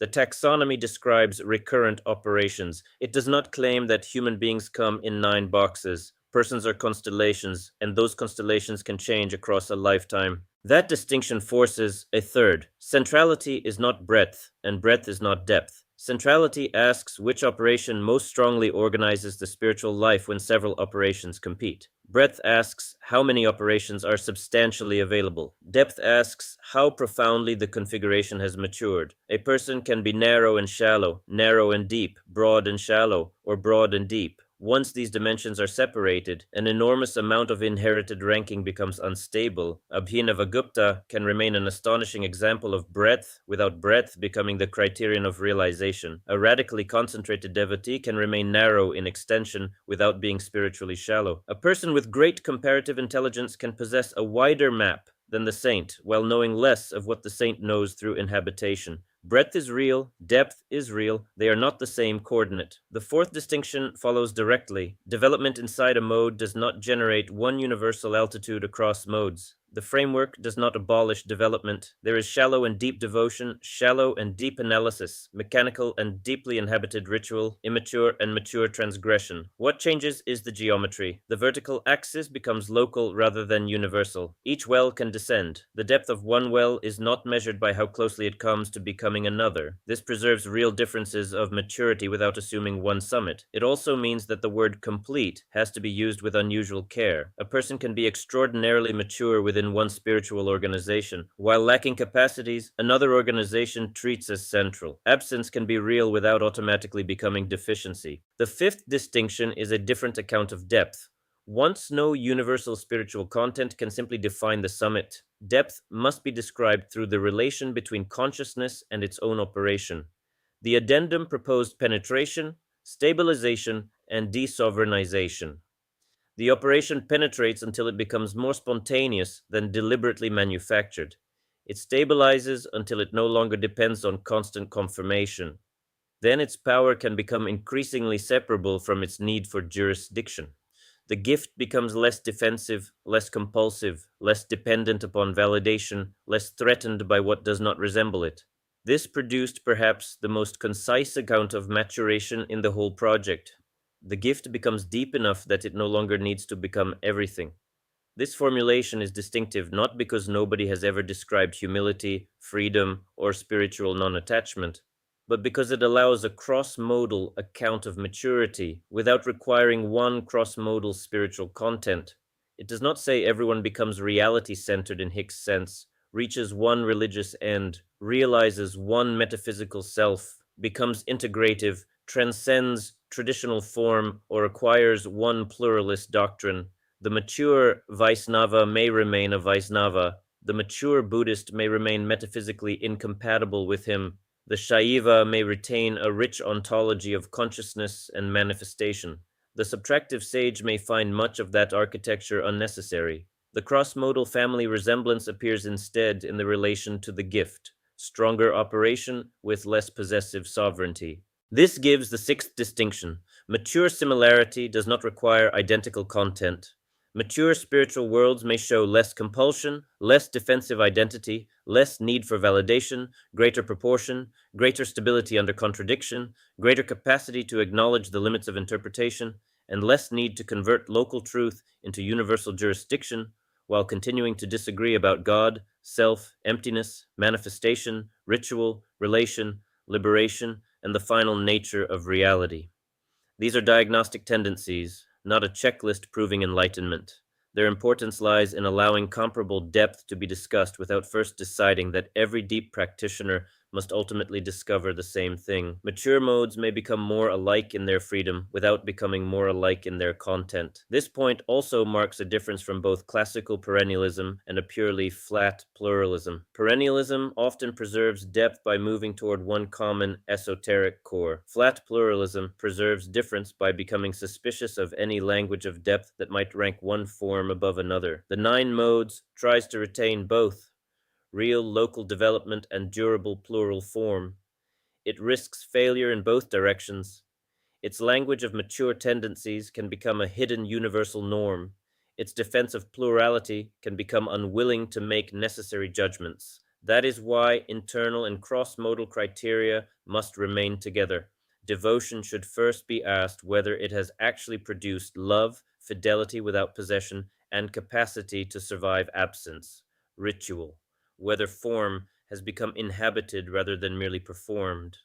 Analysis, whether discrimination can lose conclusions.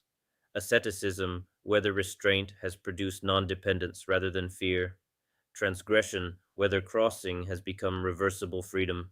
But no internal criterion grants exemption from consent, evidence, harm, consequence, or corrigibility.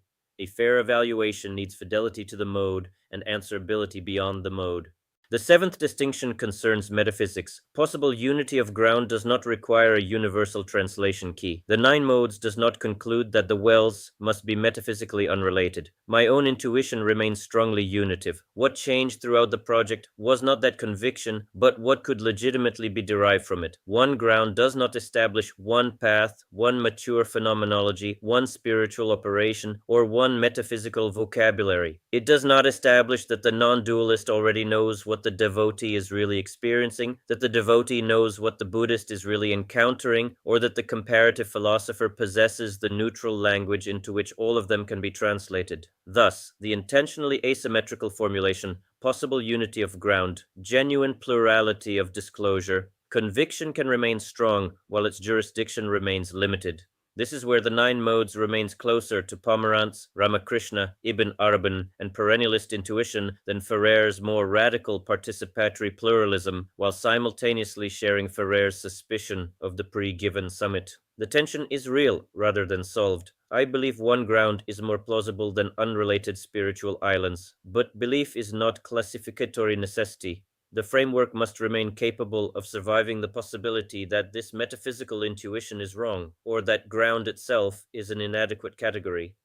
I can stand somewhere without pretending that the map forces every reader to stand there with me. The eighth distinction is reflexive. Architecture is not exempt. Every comparative system is tempted to exempt the standpoint from which it compares. Religions possess partial perspectives. The pluralist sees why they are partial. Traditions inhabit local worlds. The philosopher sees the general relation among them. Developmental models locate earlier stages. The system builder occupies a later one. Perennialism explains the unity hidden beneath exoteric difference. Architecture explains how the modes fit, and almost invisibly the metaposition becomes a throne. The nine modes cannot prevent this by declaring itself humble. It has to place architecture itself inside the map. The operation producing the taxonomy is one of the 9 operations it describes, which means its gifts, comparison, differentiation, synthesis, structural vision, possess characteristic shadows. Architecture can annex, it can explain away resistance. It can mistake the ability to describe several worlds for a superior way of inhabiting reality. It can turn breadth into rank. The framework therefore receives no immunity from its own critique. If another recurrent operation repeatedly appears that the 9 cannot describe, the 9 may need to become 10. If one mode proves artificially broad, it may need to divide. If 2 categories collapse under careful comparison, they should be joined. If the account of depth systematically fails before deeply formed people, it must change. Corrigibility requires conceivable failure, not merely verbal humility. A map capable of explaining in advance why no objection can disprove it has ceased functioning as a map. The comparisons also reveal several places where the framework remains genuinely vulnerable, and those vulnerabilities should not be hidden beneath the elegance of the final geometry. The first concerns abstraction itself. Panikar's insistence that religious meanings belong to thick cultural and symbolic worlds, and Ferrer's participatory emphasis on the concrete co-creation of spiritual realities both raise a question that the 9 modes cannot settle merely by repeating that traditions matter. A cross-traditional category such as devotional-relational becomes useful because it allows structural resemblance to appear across Christianity, Vaishnavism, Sufism, and other worlds. Yet the same category can become misleading if it begins to suggest that devotion exists in a pure form behind those traditions and that the traditions merely clothe it differently. The Christian relation to Christ, the Vaisnava relation to Krishna, and a Sufi relation to the Divine Beloved may share an operation without therefore sharing one religious ontology, one account of personhood, one soteriology, or one lived meaning of relation. A recurrent operation is not a hidden essence behind its embodiments. The category earns its place only when it reveals something that remains recognizable inside the concrete world, rather than replacing that world with an abstraction of the comparativist's own making. The second vulnerability concerns the account of maturity. Desovereignization, corrigibility, less defensive identity, and the ability to survive contradiction appear throughout the 9 modes as recurrent signs of depth. I continue to think they name something real, but the comparison with strong traditional forms exposes the danger of quietly converting them into a modern, pluralist personality ideal. A deeply mature practitioner may remain doctrinally exclusive, institutionally conservative, severe in temperament, and entirely uninterested in comparative dialogue. Such a person may not speak the language of permeability at all. If the framework judges maturity by whether a practitioner sounds sufficiently open to alternative spiritual worlds, it has merely installed its own cultural temperament as the hidden summit.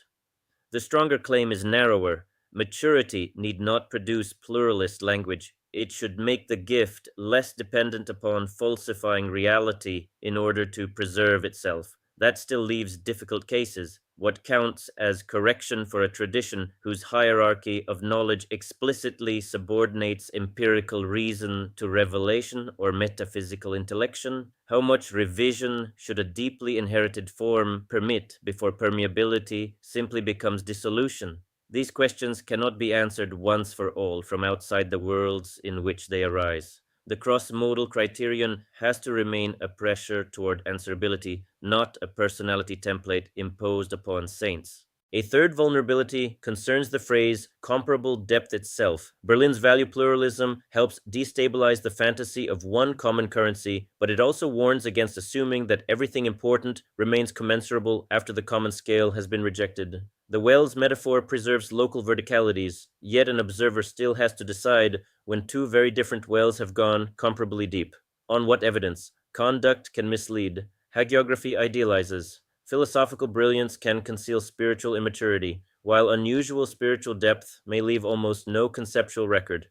A great devotee and a great analyst may transform different dimensions so thoroughly that the comparison, equally deep, says more than the evidence warrants. This is why comparable must remain weaker than equal. Often it should mean only that the difference between two lives is inadequately represented by saying one has simply gone farther than the other. Comparable depth is a restraint upon unnecessary ranking before it is a measurement of attainment. The wells restore verticality, without granting the architect an instrument capable of measuring every shaft. A fourth vulnerability lies beneath the wells. The language of one possible ground may be the most personally important metaphysical commitment in the final architecture, and for that reason it is also where residual perennialism can most easily return. Ferrer's participatory pluralism is especially valuable here because it asks whether spiritual plurality is genuinely allowed to reach reality itself, or whether plurality is still being permitted only at the level of human disclosure while a single pre-given metaphysical source waits underneath. I do not want to resolve that pressure by pretending that my unitive intuition has disappeared. It has not, but neither should the word ground be protected simply because it gives the landscape an elegant underground coherence. A Buddhist denial of substantial ground must remain capable of being more than another surface grammar of what the architecture already knows to exist. A participatory account in which different spiritual worlds disclose or enact genuinely plural ontological possibilities must remain capable of being true. The aquifer is a conviction held open, not a geological fact supplied by the map. If future reflection or encounter makes the metaphor untenable, the loss of the aquifer should not require the collapse of plurality of form, constellation, or comparable depth. Finally, the very flexibility of constellations creates a methodological danger. A taxonomy of 9 rigid types would be easy to falsify because human beings would constantly exceed it. A theory of constellations is more realistic, but it can also become almost infinitely accommodating. Any apparent counterexample can be explained as a mixed configuration, unusual coupling, secondary mode, developmental shift, or latent capacity. The architecture therefore has to distinguish explanatory flexibility from immunity. The claim that persons are constellations is useful only if the modes themselves continue to identify recurrent operations with enough specificity that some phenomena can genuinely resist them. If every spiritual difference can be redescribed as a new mixture of the existing 9, the framework has ceased discovering recurrence and has begun absorbing whatever it encounters. A good map must leave open not only the possibility of revision, but the possibility that something lies outside its legend. This is the point at which the scholarly comparisons become more than demonstrations of kinship. They expose where the 9 modes remains least entitled to confidence, in the thickness lost through abstraction, the normativity hidden inside its account of maturity, the uncertainty of cross-modal depth judgments, the metaphysical temptation of the ground, and the almost unlimited elasticity of constellational explanation.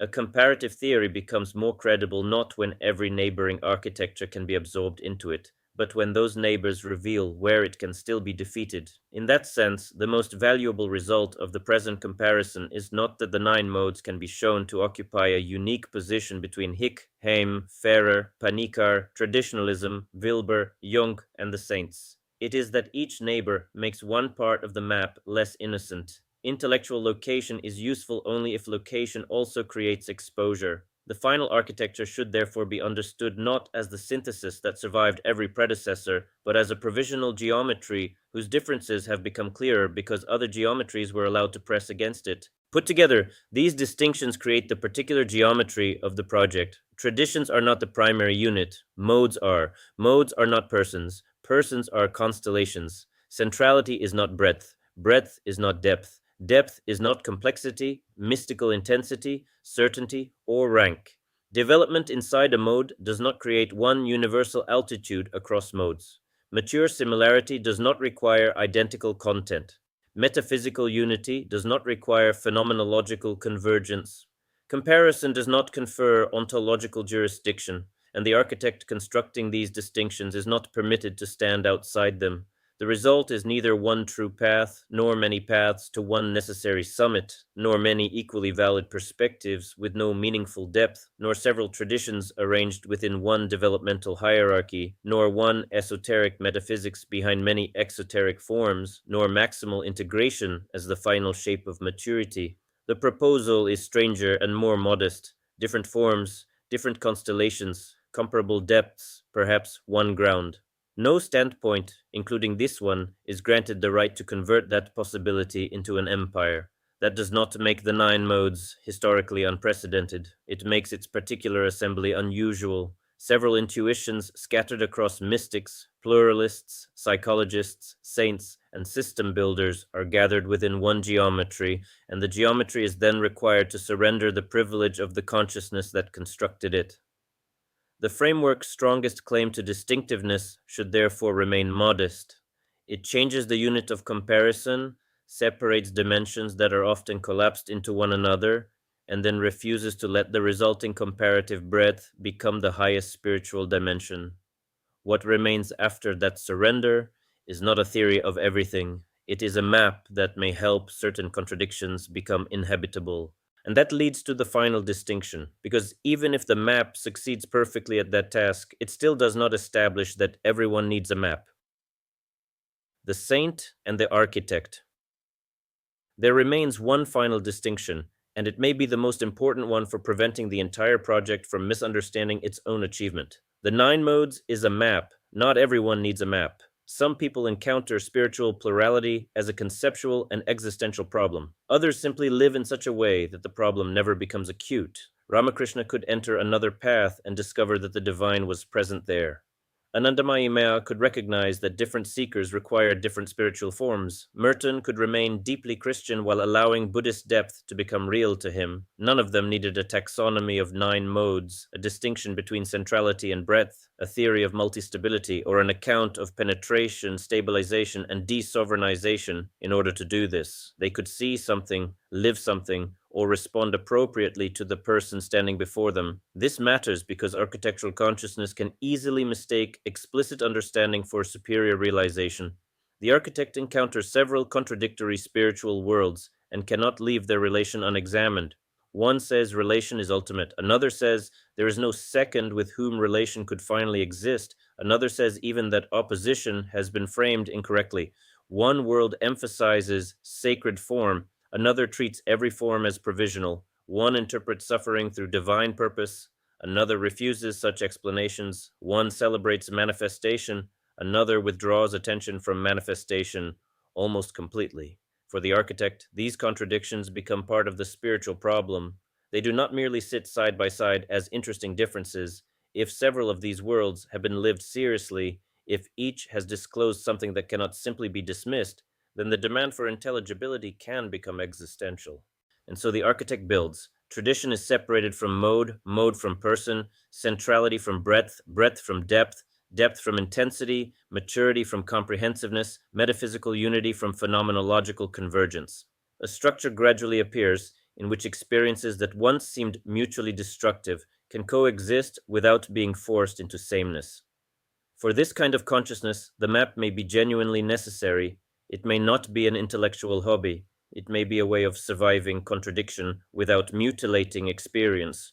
But necessity for one configuration does not establish necessity for all. The devotee may never need to know why devotion is one mode among nine. He may need only to love. The contemplative may never need to understand why subtraction differs structurally from devotion. She may need only to continue inquiry until what once seemed solid no longer possesses the same hold. A ritual master may not need a comparative theory of sacramentality. A compassionate practitioner may not need an account of why compassion is neither universally supreme nor merely ethical. They may already inhabit what the architect has to formulate. Here an important distinction must be kept clear. Saintliness is not itself one of the nine modes, and the saint is not the opposite of the architect. The term is being used here for a depth of spiritual maturation that may appear through very different operative forms. A devotional consciousness may reach saintly depth through love and surrender, a subtractive one through radical release, a compassionate one through extraordinary non-possessive care, a ritual one through complete inhabitation of sacred form, a visionary one through mature receptivity, an ascetic one through freedom from compulsion, a transgressive one through transformed relation to what had been excluded, an analytical one through discrimination, purified of defensive certainty.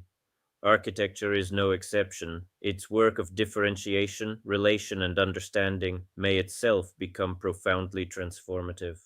Mode describes the form through which consciousness operates.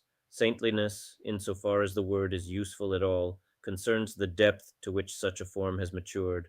The two dimensions must not be confused. This creates a strange asymmetry. The architect may be able to describe a saint more extensively than that saint can describe himself. That does not mean the architect knows what the saint knows. The ability to explain a form is not the same as the ability to become what that form can become. One can write brilliantly about devotion and know little of love, classify contemplative states and remain unable to tolerate silence, describe the dynamics of surrender while controlling everything, construct a taxonomy of compassion while being unable to remain present before another person's pain. Understand the psychology of ritual without ever having lived inside sacred time.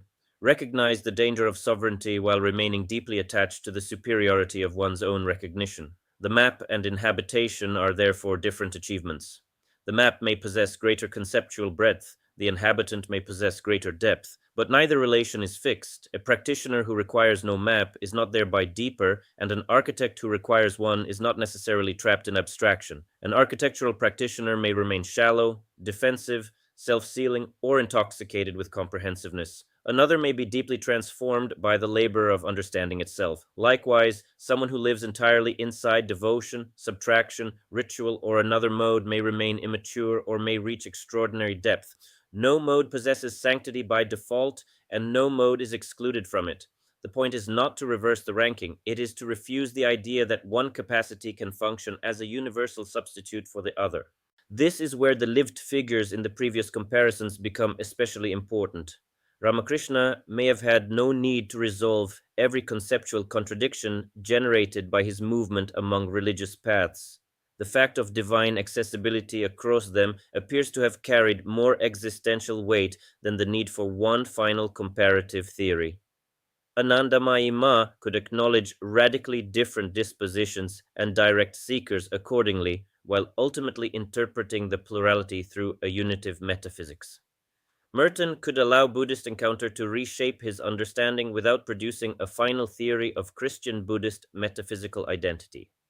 Their examples show that the capacity to remain open to another world can arise through sanctity, discernment, love, encounter, or contemplative depth rather than through architecture. But the reverse must also be allowed. There are forms of mature architectural consciousness in which the labor of understanding is not an obstacle to sanctity, but one of its vehicles. Abhinavagupta is perhaps the clearest example within the present work. His extraordinary capacity to relate ritual, devotion, philosophy, aesthetics, contemplative realization, and transgressive practice does not make him deeper merely because he was broad, yet neither does his breadth disqualify him from depth. If he is regarded as a saint, his architecture does not stand beside his sanctity as something different from it. It forms part of the particular configuration through which that sanctity became articulated. The saint and the architect can inhabit the same person. Conversely, there are lives in which the absence of a map becomes genuinely costly if one has passed through several traditions or teachers that each became nearly total at different periods, if each gave something profound, if later experience made some of their total claims impossible to accept, if leaving the surrounding system did not erase the truth of what had been received, if one great figure appeared spiritually immense through qualities another equally immense figure barely cultivated, if each world interpreted the absence of its own central concern in the other as evidence of incompleteness, then synthesis can cease to be optional. The contradiction itself becomes part of the spiritual wound. For such a consciousness, the map can restore proportion. It can allow one to say, "This transformed me without therefore owning me. This teacher was great without therefore being infallible.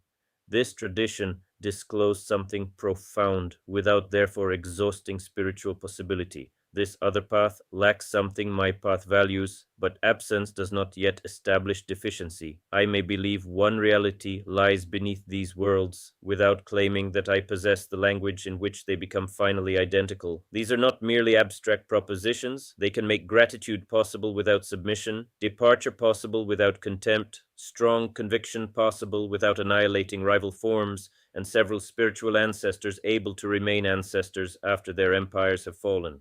There is also a more personal reason this distinction matters to me. For a long time, I did not experience the architectural demand as a gift. I experienced it as an inability to remain where other people seemed able to remain. I watched people receive a lineage, a teacher, a theology, or a contemplative path, and inhabit it for decades with a stability I sometimes envied. Again and again, I wanted the same thing, a spiritual sun around which the rest of life could orbit, a station at which one could finally leave the train. Instead, after periods of genuine transformation and belonging, some pressure would eventually return. Something in the world I had entered would cease to fit what I could actually see, and remaining there without qualification would begin to require an inward falsification. For years, the natural question was not, what architecture should I build? It was much harsher. What is wrong with me? Why can I not simply stay? Was this restlessness, insufficient surrender, excessive analysis, inability to trust, some failure of spiritual fidelity? The question was painful precisely because the worlds I could no longer inhabit completely were rarely empty. They had often nourished me profoundly. Their teachers could remain immense. Their practices could remain transformative. Their insights could remain among the deepest I knew. If they had simply become worthless, departure would have been easy. The difficulty was that greatness survived while total jurisdiction did not. I could neither remain completely nor honestly dismiss what I had received. The architecture, therefore, did not arise for me as a victory over these worlds. I did not enter them, obtain what was necessary, discover their limits, and move onward from a position of greater attainment. Often I wanted, sometimes desperately, for one of them to remain sufficient. The movement away from total allegiance came much less like conquest than like the increasingly unavoidable refusal to affirm what I could no longer affirm without betraying something quieter within myself. The price was not the discovery that the previous world had been false. The price was losing the possibility of allowing even something magnificent to answer every question. This distinction also changed the meaning of spiritual homelessness. For a long time, it could seem that the problem was simply the absence of the correct home. Perhaps one more teacher, one deeper initiation, one more complete metaphysics, one sufficiently encompassing realization would finally provide the center around which everything else could settle. Yet repeated movement eventually exposed another possibility. The problem might not have been that the correct inherited house had not yet been found. For this particular configuration, no house could remain fully inhabitable if inhabiting it required its own central operation to become the measure of every other spiritual world. What eventually had to be built was therefore not a throne from which previous traditions could be judged, but a place in which their gifts could remain without requiring any one of them to become everything. In this sense, the image of a house has become more accurate for me than the image of a system. One does not build such a house because it should become everybody's home. Another person may already possess a home and need no such construction. The building becomes necessary only because, for this particular consciousness, the inherited houses could no longer contain everything that had become impossible either to deny or to surrender. This also places the architectural mode in a different light. Its relative rarity, if it is indeed rare, would confer no rank. A rare configuration is not therefore a higher configuration. It may simply encounter problems for which fewer ready-made forms exist. A devotional consciousness may find ancient institutions, languages, practices, and saints capable of carrying its deepest operation across an entire lifetime. Another configuration may find no comparable inherited home for the need to understand how several spiritually powerful but mutually resistant worlds can coexist. Difficulty of fit is not evidence of superiority, it is simply difficulty of fit. There is something here analogous to the old principle of svadharma, the danger of spending one's life performing beautifully a form that is not actually one's own. Yet even this analogy must remain non-imperial. To recognize an architectural center does not mean that the architect should integrate endlessly, cultivate every mode, or turn comparison into a lifelong obligation. That would merely convert recognition of one's configuration into submission to its shadow. The point is simpler. A person should not have to imitate another mode's mature fruit in order to regard his own spiritual organization as legitimate.